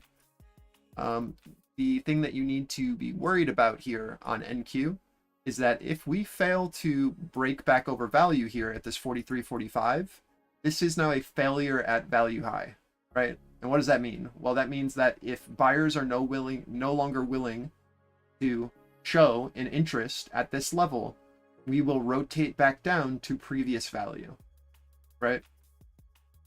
So you have to keep that in mind, that there is a lot of potential here that if we cannot breach 45s and make them supportive again, we will go to 26. 26 will lead down to this 92 to 84 area in November, according to AP News. if 45s hold as resistance.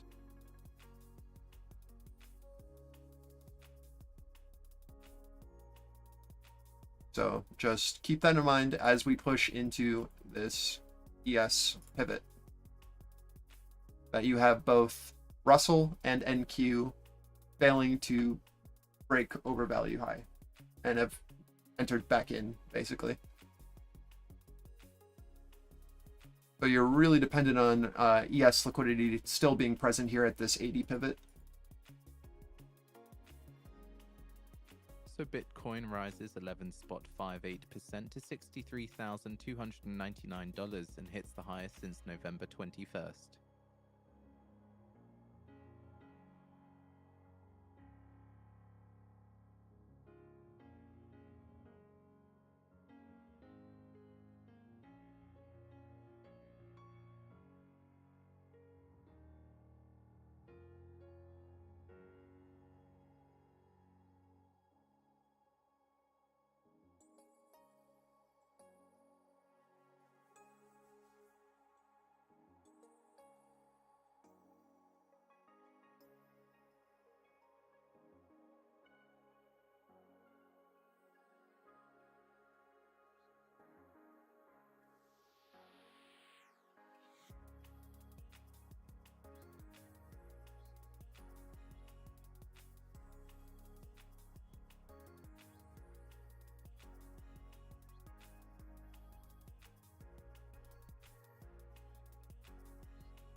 Again, this is the chart that I posted, or that we talked about when I went through the market plan for the morning.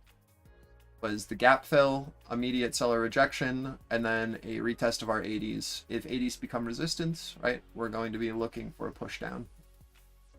This is why we risked off into 88s. If I thought that there was more room up, I would have stayed in my 70 position.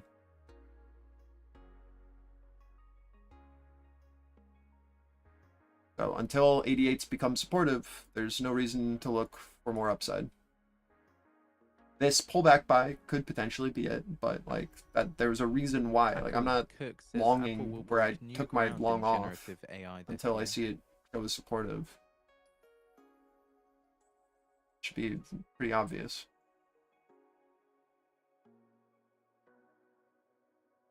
So again, just keeping an eye on the 80 pivot, seeing if we can get acceptance back over this 45 on NQ. If it can become supportive again, then this 80 has a lot more merit. But just Russell kind of leading direction with that 57 being our pivot. So until we see like the Russell find a low, it just feels a bit iffy. It's just a scalp long opportunity, nothing like concrete.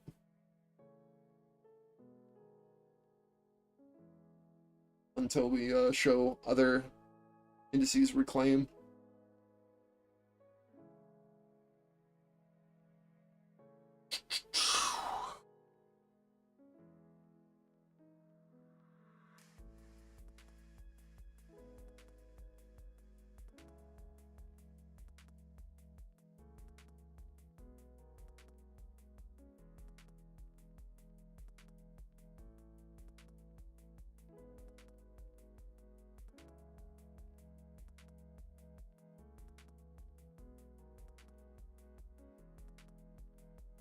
So for ES folks, we need to see 79.80 become resistance, and then we can look for POC retest, and then we push down to 71s again.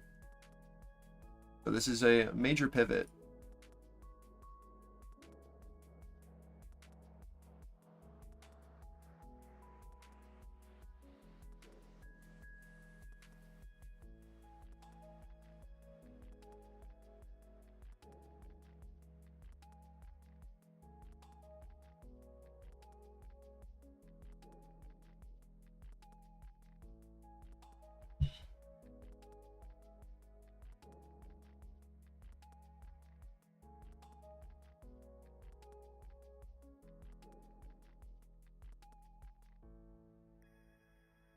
The levels themselves are on premium, Sky, yes. But the indicator is free.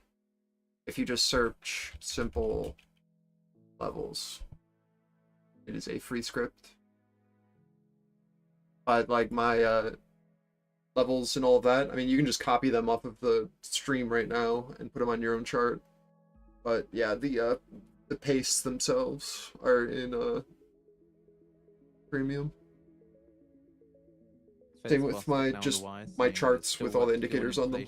We haven't declared victory.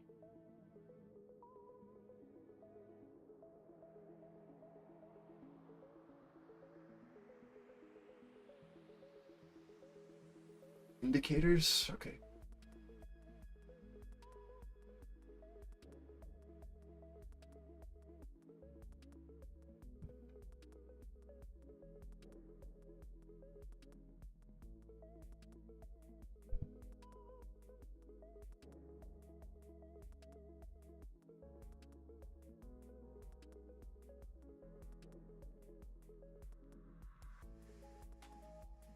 Here's target on NQ. This is your mean reversion target into 25s. Really great first risk off if you're in from 45 rejection. Yep. So now you've got your first like real mean reversion from our red zone. So this is like the indicator working beautifully here. And again, with ES, like if the 79 to 80 becomes resistance, we will look for a return back down through balance. So it becomes pretty significant now in these retests to see if buyers are willing to defend these levels.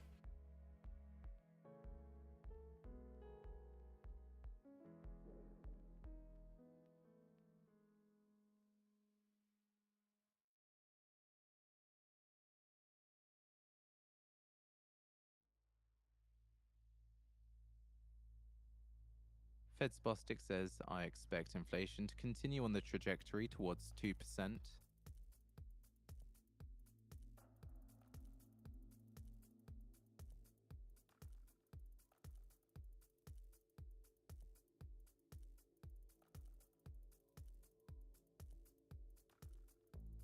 I think you can expect some chop here.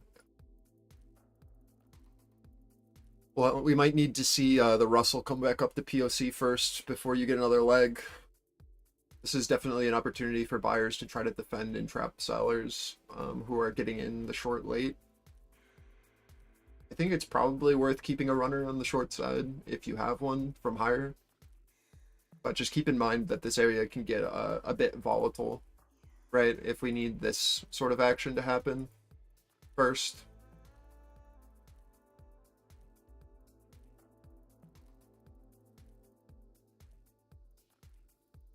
Am I muted on Discord? Can you guys not hear me?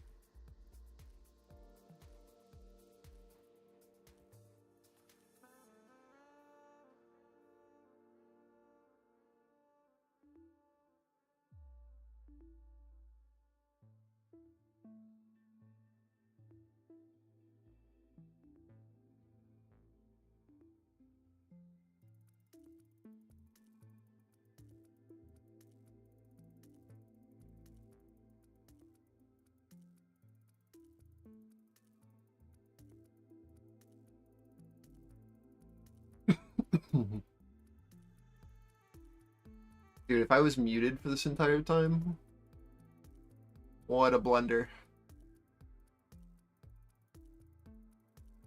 The classic for me, to be honest.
Sky, are you in the Discord? What's your name in the Discord?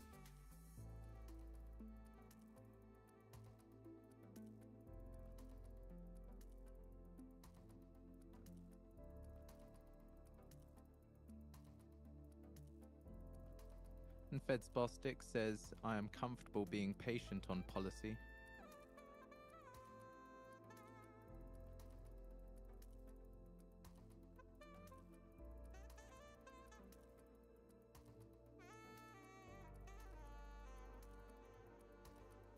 Here's just like a copy paste for the levels.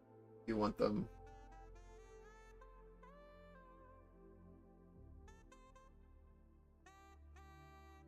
But like again, they're on the chart.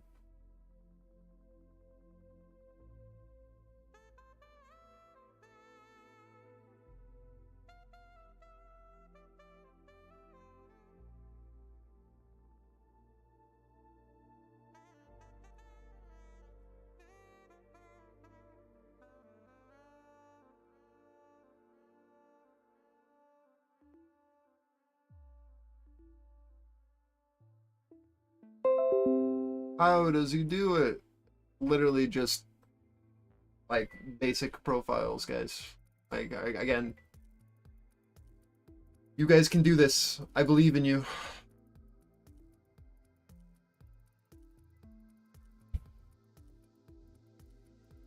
Last runner here on NQ.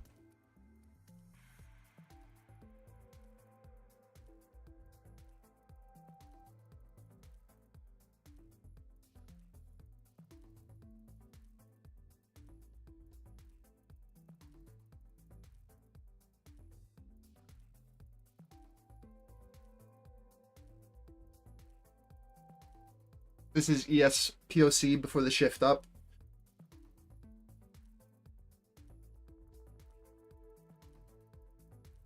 There is potentially one more leg down to our final targets for the full reversion back to value from the failure at the highs. Fed's Bostic says it won't be fast march to 2% inflation and expect volatility.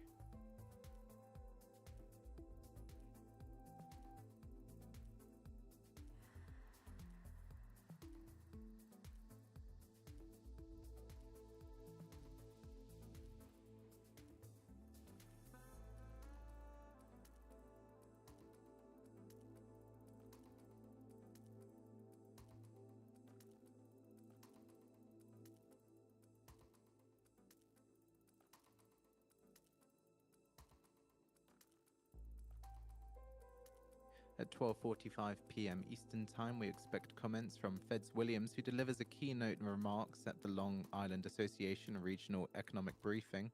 Text is expected, as well as a Q&A.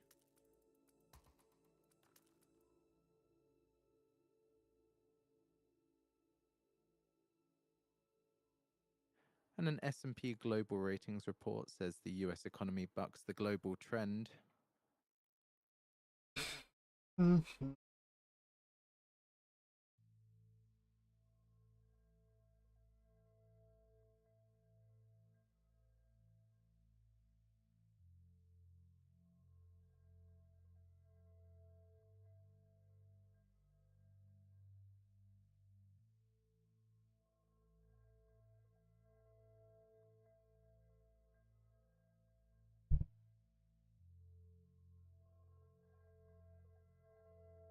Feds Collins says I see risks as more balance between cutting too early and too late.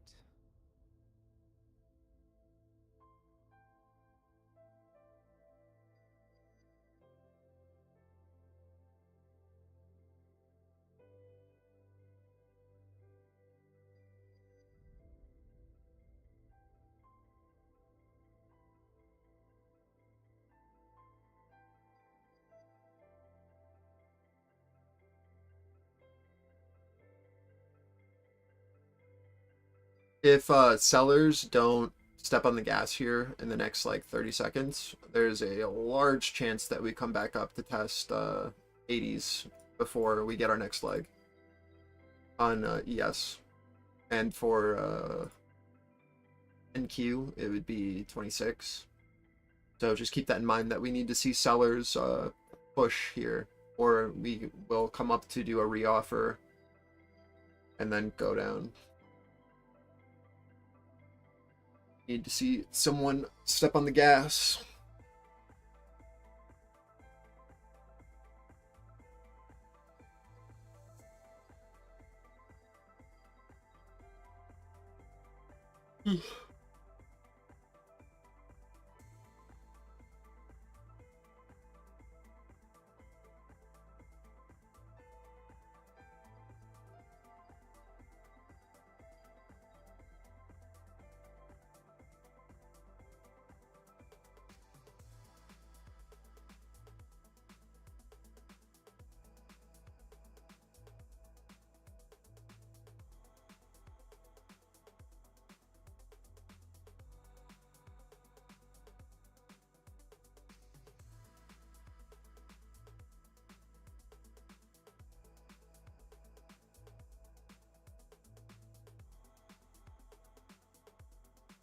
Pushing down into our value low target on the Russell. This is the mean reversion that we were looking for from the rejection of 57s. So, to me, personally, this is where I start to look for a low as the Russell comes into our reversion target. Until 48s become resistance, there's not too much here. Below here, right? Like, we need to see a buyer defend this, and if they fail, right, we're going to look for a push down into our Globex low. But at this point, we have now done the full reversion target as we push into 48s and are now at value low. So until value low becomes resistance, it is value, right? NQ still has a bit more room, but it should come into that as we test this.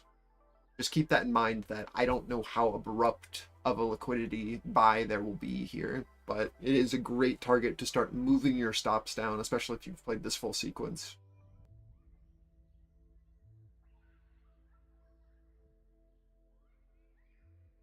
Again, until 48s become resistance and value low no longer shows as buyer value, we need to accept that this is the low of balance. It's just at 12:45 just logical. Eastern time, we expect ES comments from value low 71s, remarks at NQ value low 89s. Economic briefing. Text is expected as well as a Q&A. But the Russell caused the start of the drop, right? So if the Russell finds a bottom, we could see a bit of a choppiness before these next legs occur on ESNQ. Hopefully I'm not confusing you. I just want you to be prepared, right? Like, we're taking value trades, and you need to understand like when potential liquidity is going to step in the market to push back up.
What's up, Manny?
So off of the Russell reversion trade, right? Again, we're watching to see if this 79.80 is now resistance. So we're going to be looking for, off of this bid, for sellers to try to step in and push price down. We need to see 74s become resistance for a final leg push down into 71s. If they recover this, right, and it becomes supportive on a retest, then we can look back up into this 4 area.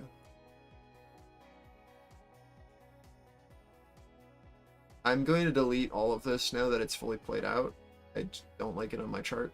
Messy.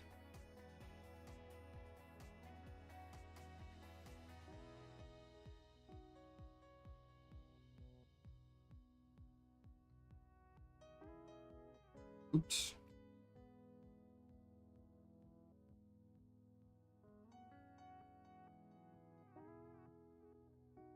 Dude, what?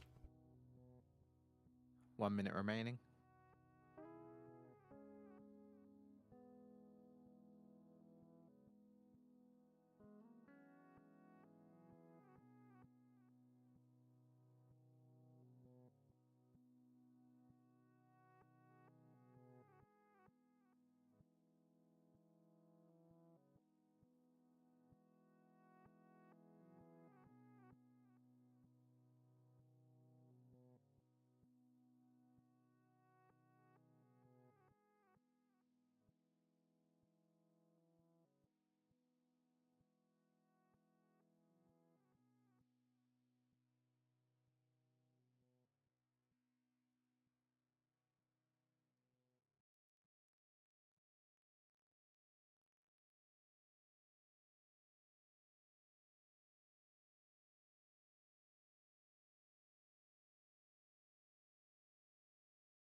So Fed's Williams says inflation pressures have fallen a lot amid broad-based improvement and sees the likely uneven path back to 2% inflation.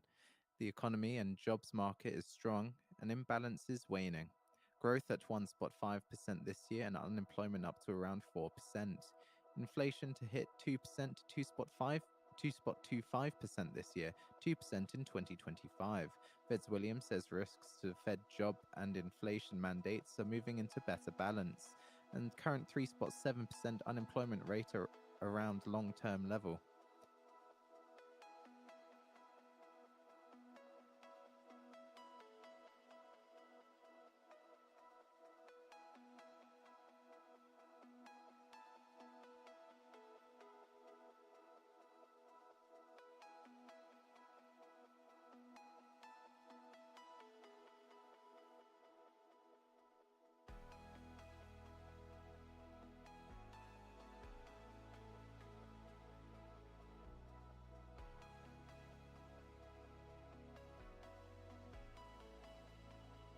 Yeah.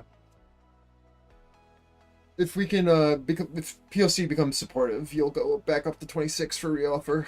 But if POC can hold here as resistance, right, then we'll get that full rotation back down to 92s. It's really anyone's game. It's either the Russell's able to maintain a higher low, right, or not. Same with ES. Are we able to bid here for the push back up in the 79.80 retest? for the reoffer, or does this become resistance and then we get to push down 71s? Yeah, you're in the middle. It's hard to tell.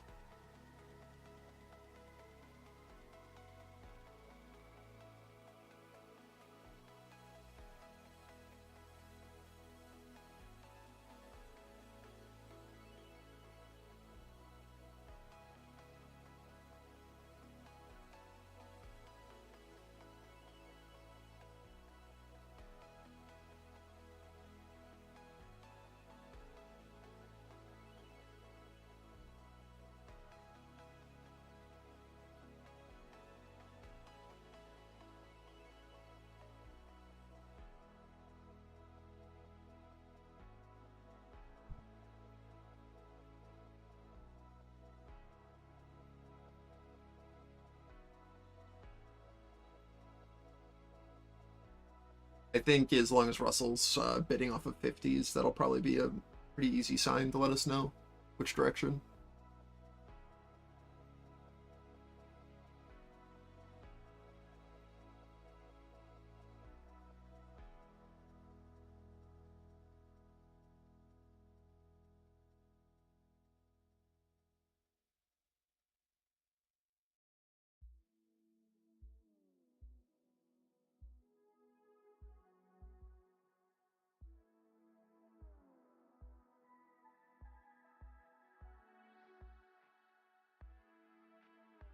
So this is where we'll look for a reoffer from sellers.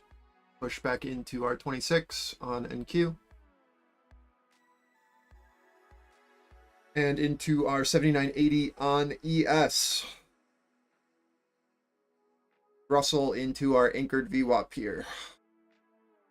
And our previous sell.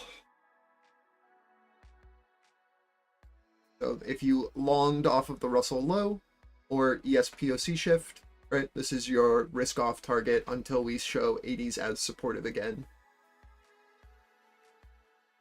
Same for NQ.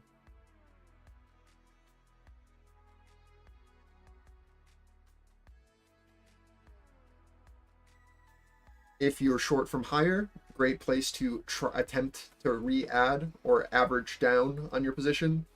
If we push back over 31s though, I would fully exit.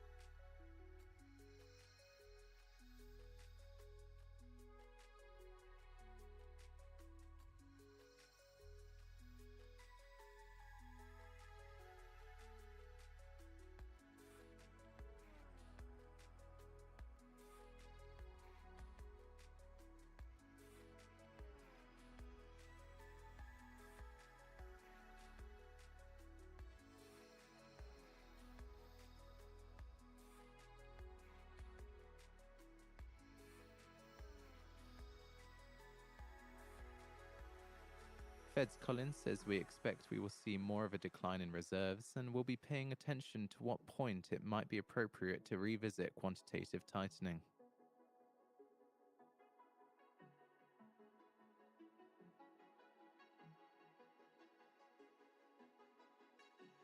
And Fed's Collins says I expect to see more declines in bank reserves.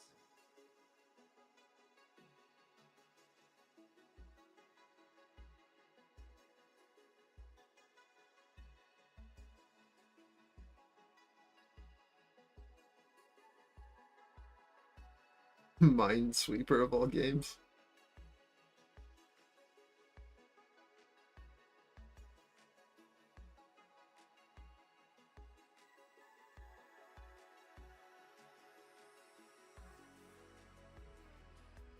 Yeah.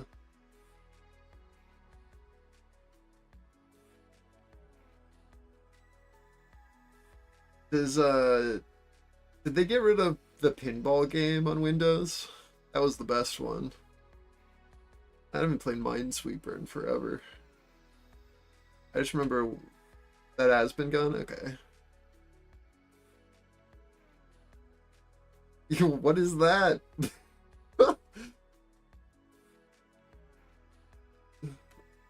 You got the RuneScape Minesweeper.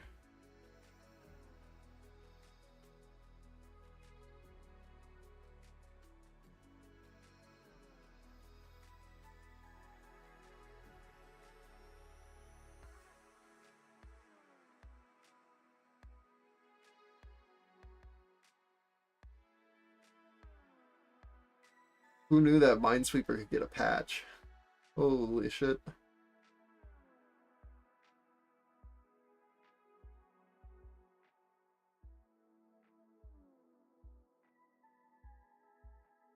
S&P say US economy continues to outperform its peers. It was only major advanced economy where growth rose in 2023 despite steep increases in policy rates.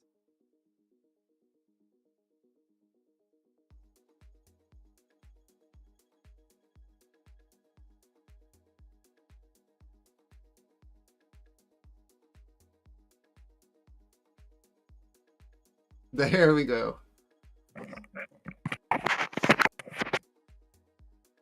Hot mic, Tom.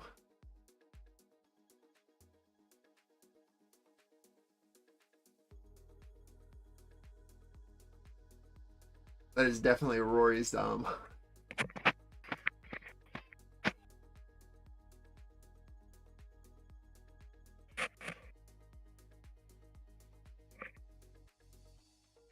Whose mic is that? That's Tom's, right? Yeah.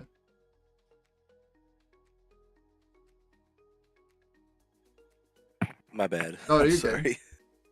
Just want to make sure. I don't. I didn't know about it. Yeah, it's coming out on Netflix in a week. Based It looks off pretty good. It's the book. The live action based on the book. That's cool. Made by Game of Thrones producers. Oh.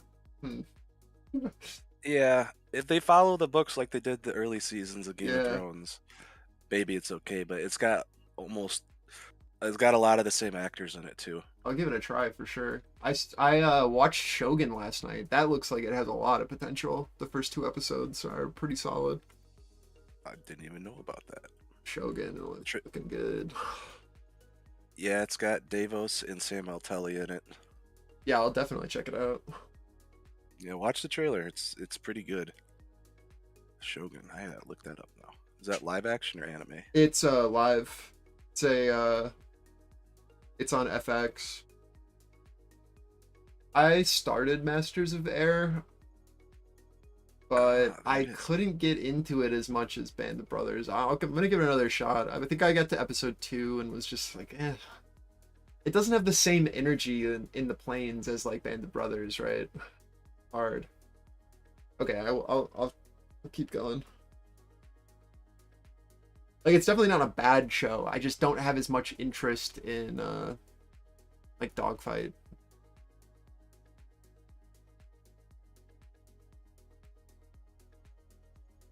But I'll give it a shot for sure. Yeah, the Band of Brothers and Peak.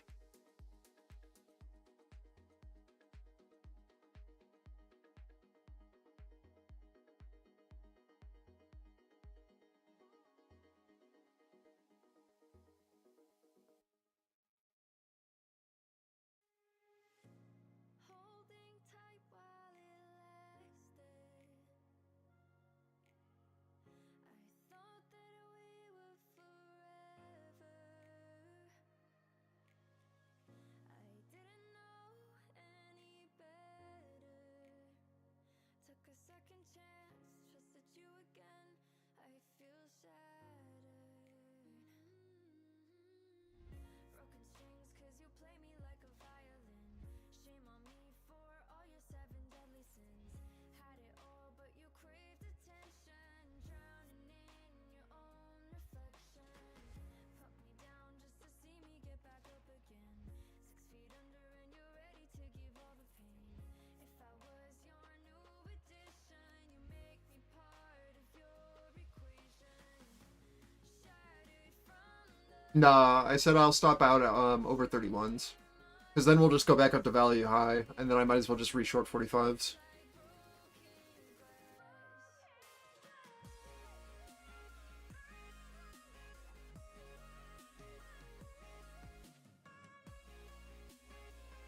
But for continuation down, we need to see POC become resistance, right? So we need off of this 2631, we need to see a push below this level, and then you can get the follow through.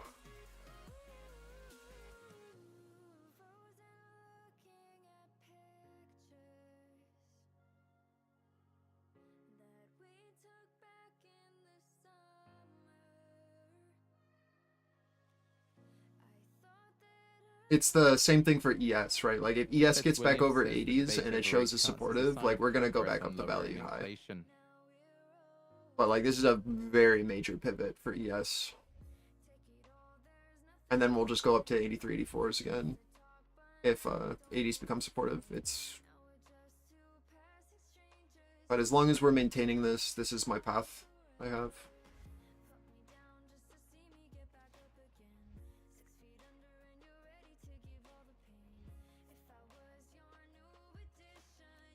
And Feds Collins says it's way too early to tell if we are extracting the right signal from housing inflation data.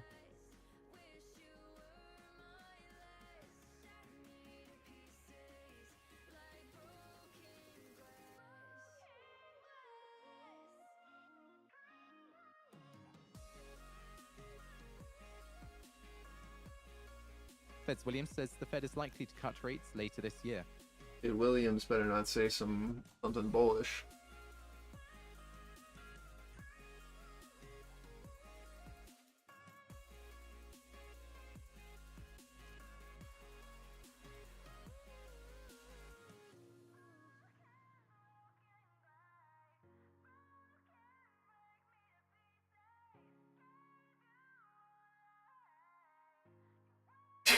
Bud, please? No? If I get stopped out, I'm ending stream. Just saying. My hours are 9:30 to 12:30, and it's 12:58. Only reason I'm still here is because I'm in a trade. That said, chill.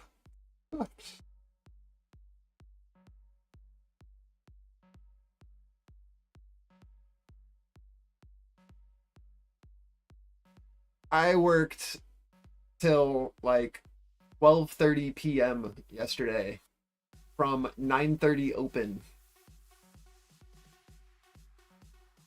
So I am definitely leaving early today.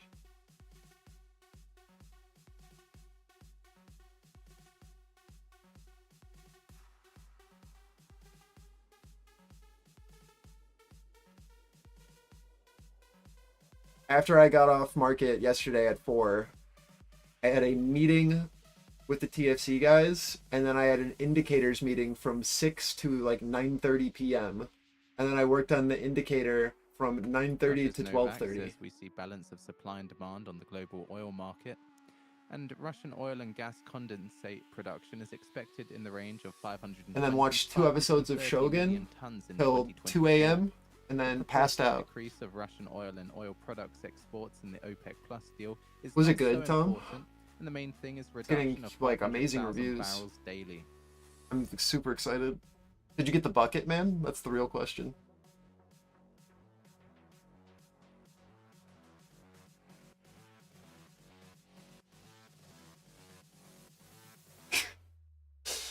The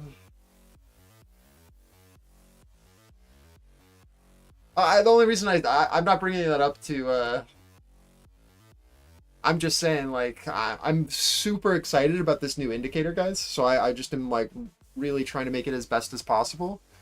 But like I've been staying later the last few days or last couple of weeks just to like back test it and forward test it. But I don't want to. I'm like, I will burn out if I continue staying full sessions every day. It was fine when I was doing 3 days a week, but doing it 5 days is like I got other things to do.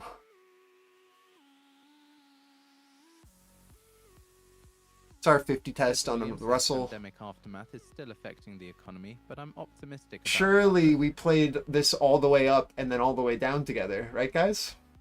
Surely. Surely we don't need to stay for the last 4 hours.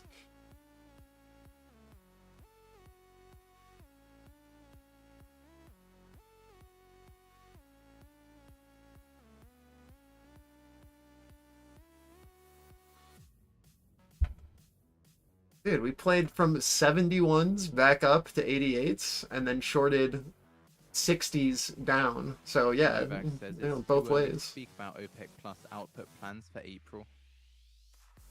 This is the drawing that I did in the morning for what was going to happen in the market. Look at what we're doing.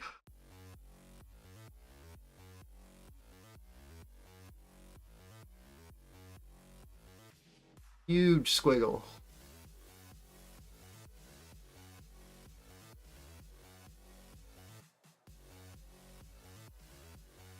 Where are the samples? Oh my god. We doing some hell dives tonight, kids? You ready for more level 9 difficulty?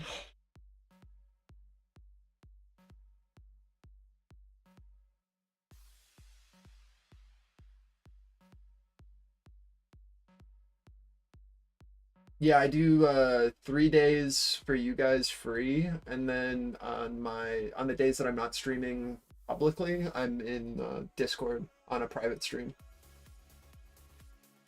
So I do 5 days a week now.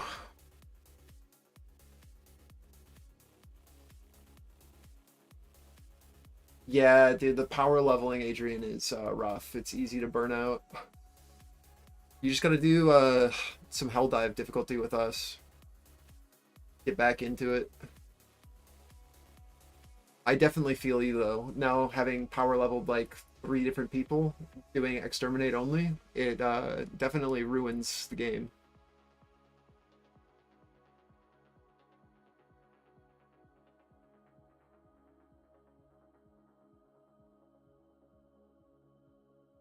If you are shorted 26s, I definitely think this is a good first risk off as we're pushing down into these lows.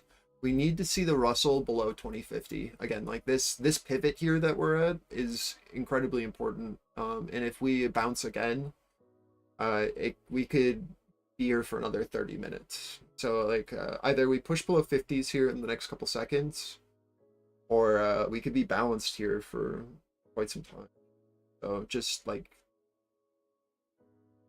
move stops down if you did take a short off of the push into 26s or the push off into the 79s on ES. For continuation on ES, again, we need to see a move below that 75 level that I have drawn. But you're about halfway through the path now. Testing our 50s now on RTY.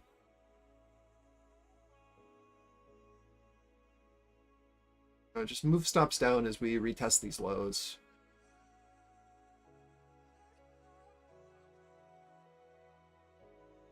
I'm gonna risk off my 60 position and just keep my average from this retest into 26s. So I'm gonna risk off my position now as we're pushing down, and then just have my average.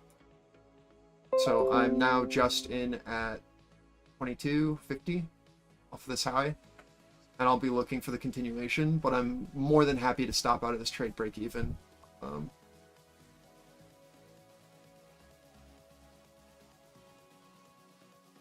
Yeah, I've got it up. I just don't want to do it while I'm streaming so we get copyright.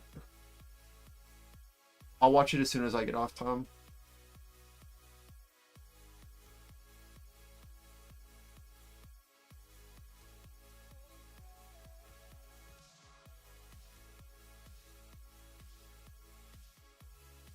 I'm excited for a new sci-fi series. The problem with sci-fi is they cancel the show after one season every time. Especially Netflix. Like, I have zero faith.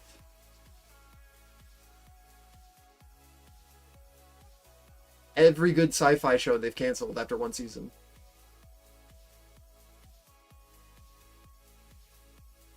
Well, I mean, The Expanse they bought after 7 seasons on Sci-Fi. And that wasn't an Expanse, that was Prime who bought them. That was in Netflix. Netflix, like, just does not care. Like, what was it? There were some really good ones. The OA was great.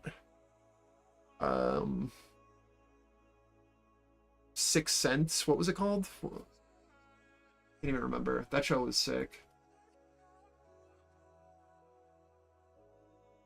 Damn, what was it called?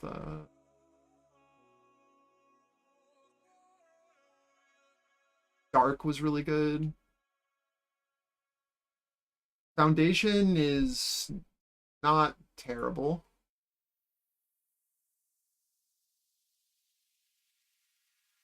But it's definitely like 7.5 out of 10, I would say. I don't know. It has some issues, but it's not bad.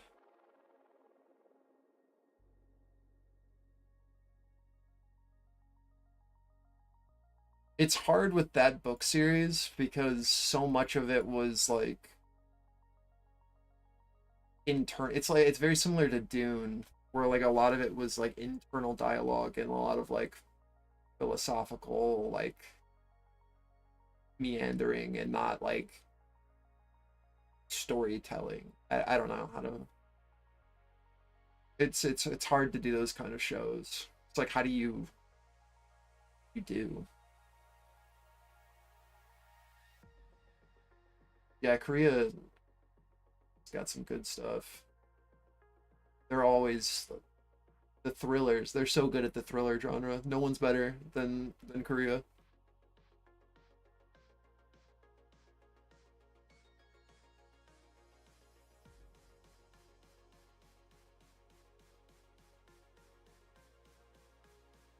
Yeah, we're not talking about BTS, Grotto.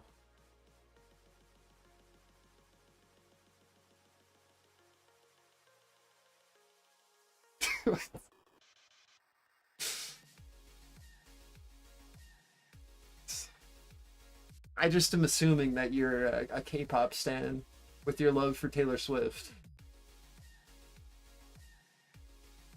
Yeah, Parasite's great. Yeah, I'm telling you, like, Korean thrillers are just next level.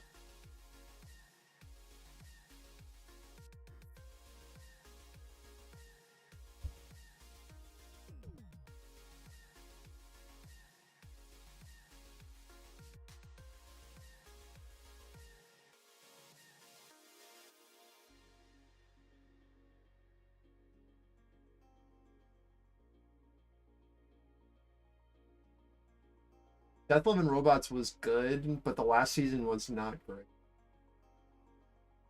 I feel like they need to not try to release it on like a set schedule and just wait until they have solid plots that are as the same quality as the first two. I feel like the last like that the quality of this like the storylines have definitely dropped off.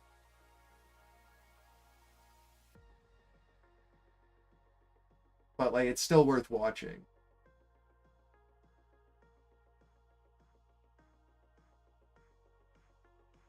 Yeah, exactly. It's yeah, same thing. When they actually were able to follow the book.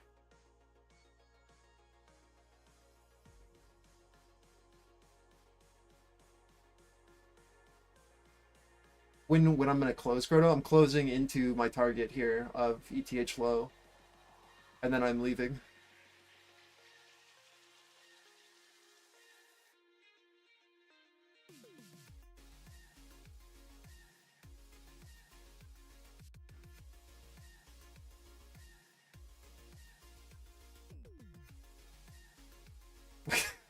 Rotation back up. I don't have to play it again, man. Ugh. But like for more downside, you guys are just gonna want to look at this value low becoming resistance on a retest, and then you'll get continuation down, right? Like it's really that simple. Either value low holds or value will shift, and sellers will take control of Globex low, and on reoffer you'll get continuation down.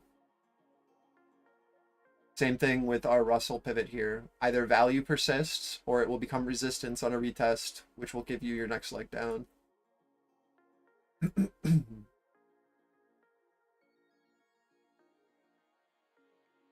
Yeah, Russell definitely has some room if value doesn't hold. Go down to Globex low. But I don't care. I don't care.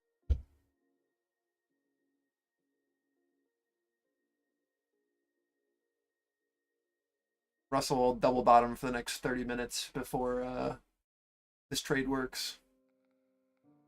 And then all of a sudden I'm here until close. Watch 50s rejections. I'm out if 50s don't hold as resistance here on the Russell. That doesn't mean that you guys need to be out, but I'm out.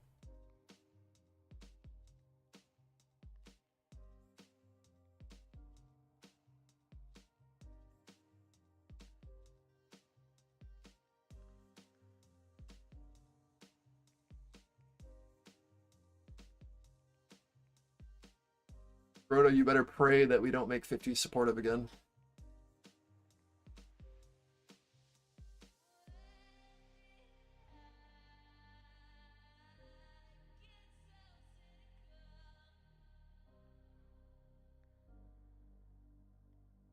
Uh-oh.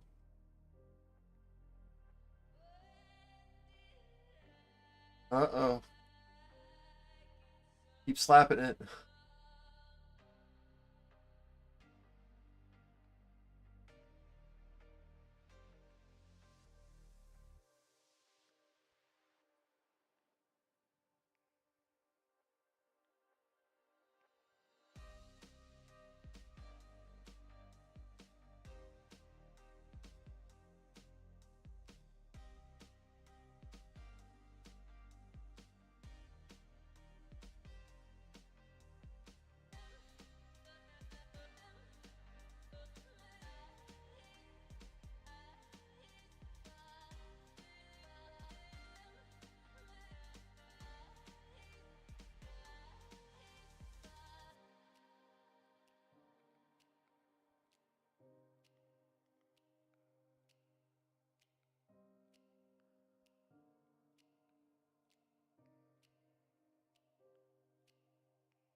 Feds Williams says, I see a repricing of commercial real estate.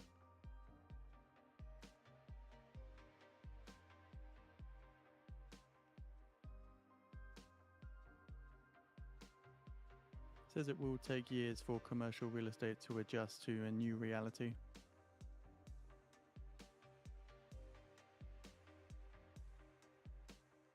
Yeah. Yeah, I know. What do you do? I don't know, Shortly man. expecting results from the Fed reverse repo.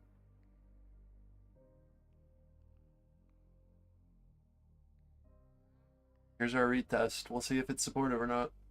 This is NQ into POC. ES back up to 80s.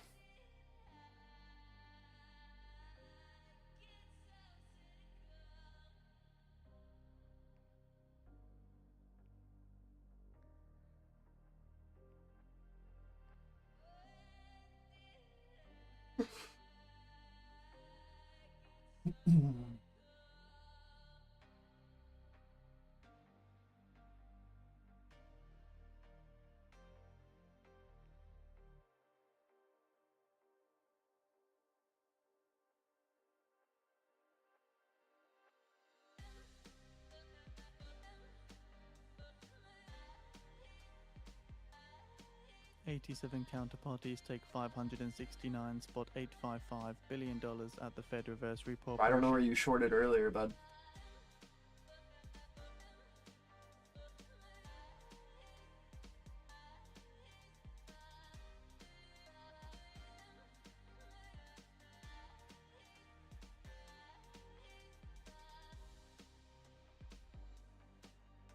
Feds Williams says, I am confident that Oh, nice. challenges to commercial real estate can Yeah, be I mean, navigated. again, like until 31s become supportive again, like you're gonna see, like this is resistance 26 to 31.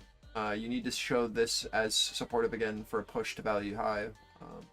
So it's worth attempting, but if we look above and it holds, right, like you're going to go back up to value. It just, objectively, that is what will happen on a hold level.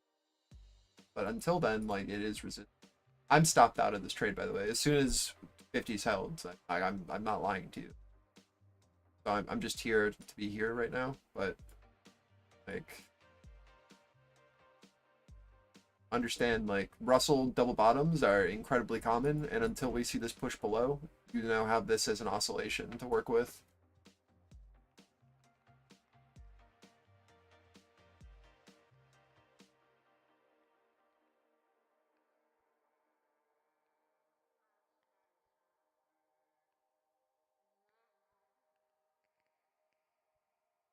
So before I leave, I'm not trading anymore, I'm done, but I want to just go over how the indicator works a bit in a live demo of like why these levels are important and what they mean.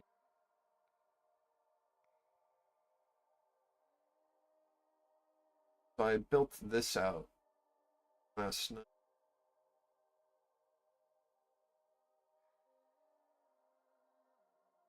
Oh, it's hard on this smaller screen. So this is the basic sequencing of how you trade value. Right, this is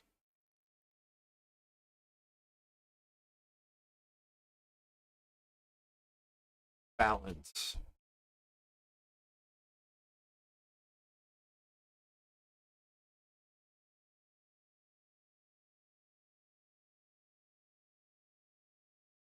Right, so either we maintain balance where we trade between value high and value low, or we show an acceptance and a shift outside of balance where seller value becomes supportive, right? And that becomes your value high hold and your push and continuation, right? If buyers fail to hold value low and sellers shift down and make this where they see value, right? Where they reoffer on a look below, then you get a continuation down. Until then, you rotate between balance. So what this new indicator does for us is it tells us likely reversion areas by giving us a deviation of value. And then we look for longs back to value, and we treat these edges as resistance on a look back in. But as long as we're within balance, right, between value low and value high, we look to risk off our positions into these levels because we understand that price will rotate back and forth, right? Like that is the rule. So until we see acceptance above, we should not expect continuation. So this gives you an idea of where reversions become likely and a level to play off of. And the indicator is going to give you a signal letting you know that a potential reversion is likely. So we look for reversion signals inside of this zone of control, right? And we look for a move back up to previous value. That is your first risk off. And until it shows it's supportive, there's no reason to look for more. And if we fail to hold this level, right, we look for a push back down. So it gives you two different kinds of trades.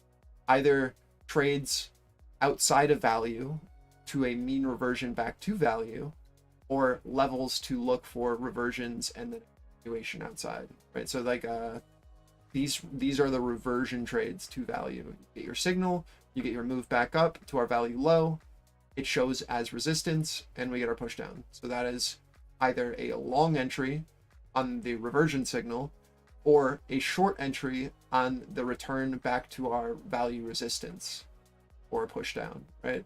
It gives you two opportunities just on the edges. We look for these areas of continuation at our time increments that are posted on the indicator itself, right? They are automatically drawn for you. Expect reversals or volatility at these hourly pivots, and that's when our new session develops. So at this second reversal right here, you see how we shift and push back down to our value target. So it gives you an idea that we should be expecting a move, and that move is likely to be red, and that you get a push down into our supportive value low. This is how the indicator works. We're looking for reversion trades back to value. So it gives you a idea of looking for shorts and pushing down into this target, and then it's looking for longs at this target until they become resistance.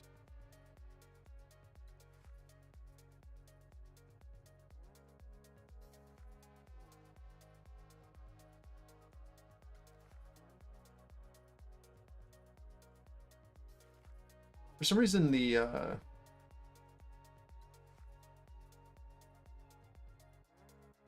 my drawings aren't showing up on this one.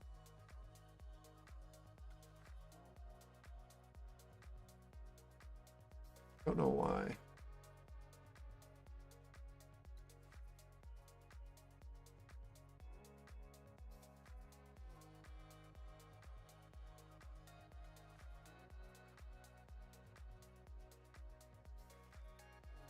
Second.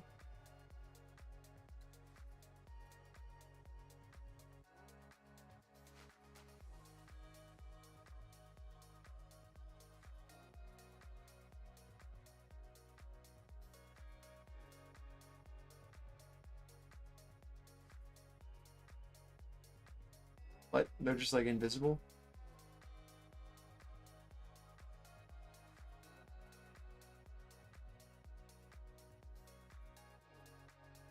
Okay, well.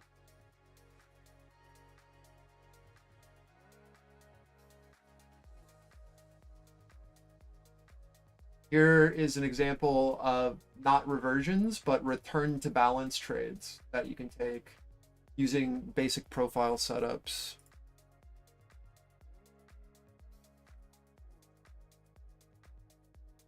See if I can.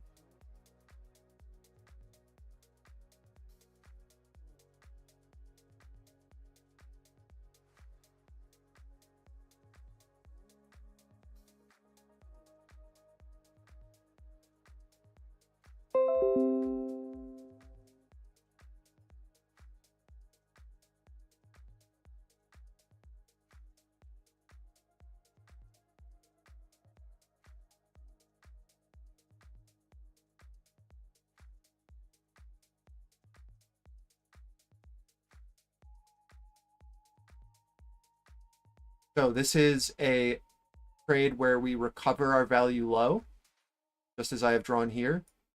And we expect that if we recover our value low as supportive, we are looking for first target into the POC, second target into our value high of our period range. This is the first trade. So it gives you an opportunity, and the color will shift to green, and we look for buyers to step in for a push and a hold out. We have an anchored VWAP that also holds this area, showing that there's still supportive buyers with volume holding and maintaining to let us know that this is still an actionable idea to push up into our value high. We then come into our reversion zone, where we're then looking to see a reversion back down to value. You can see that as long as we're above our value target, we are looking for buyers to be able to maintain that as supportive on a push back in. We get our signal letting us know that reversions are potentially likely as we're in this zone. We are looking for buyers to then defend on our line, right? We then push back up into our reversion zone. We then see we get another reversion signal and a push down, but we don't see like a ton of buying here. So on the push below value, we are looking for sellers to now step in to defend, right? And if we fail to hold value high as supportive, we look for sellers to then be positioned there for a push down, which gives you a short back down to value. Same principles across the board. They dynamically change. We have 3 periods that are all based off of high volatility reversal areas, or where price action is likely to get an actual move. We create a new profile with expected value, and then we look to trade off of that. That's the indicator. It's a super simple concept, but it is incredibly effective. As soon as you understand like the volume profile rules, the basics, it slaps so hard. And these are your rules.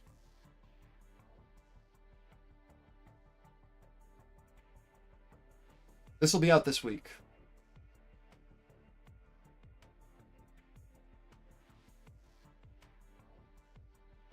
This is target, by the way.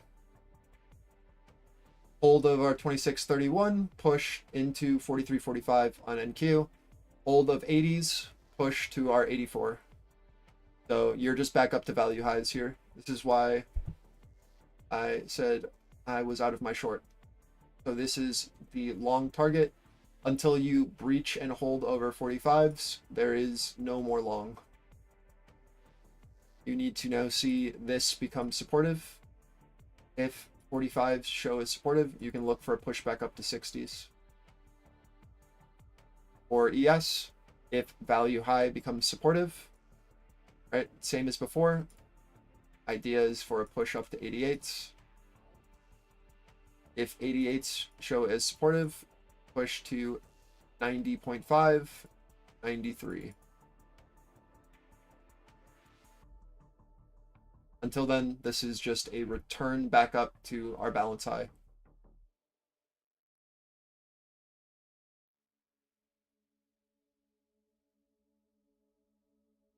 All right, I'm out of here. Until we push over 88s, you're just going to continue to find balance, right? This is your new node that you're oscillating. You can see it.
There are levels, paths. Just play the pivots. All right, like the stream. I'll be back tomorrow. Back to our resistance here, 87 to 88. Looking for 45s to become supportive, right? We need to see us now hold value highs. If value highs hold, right, then you can get continuation. We know targets above. Continue to expect 57 to 59 area on RTY to mark the highs if we do continue higher. If we fail to hold value high on this look above, we look for what? We look for a push below, a reoffer, and then a push back down.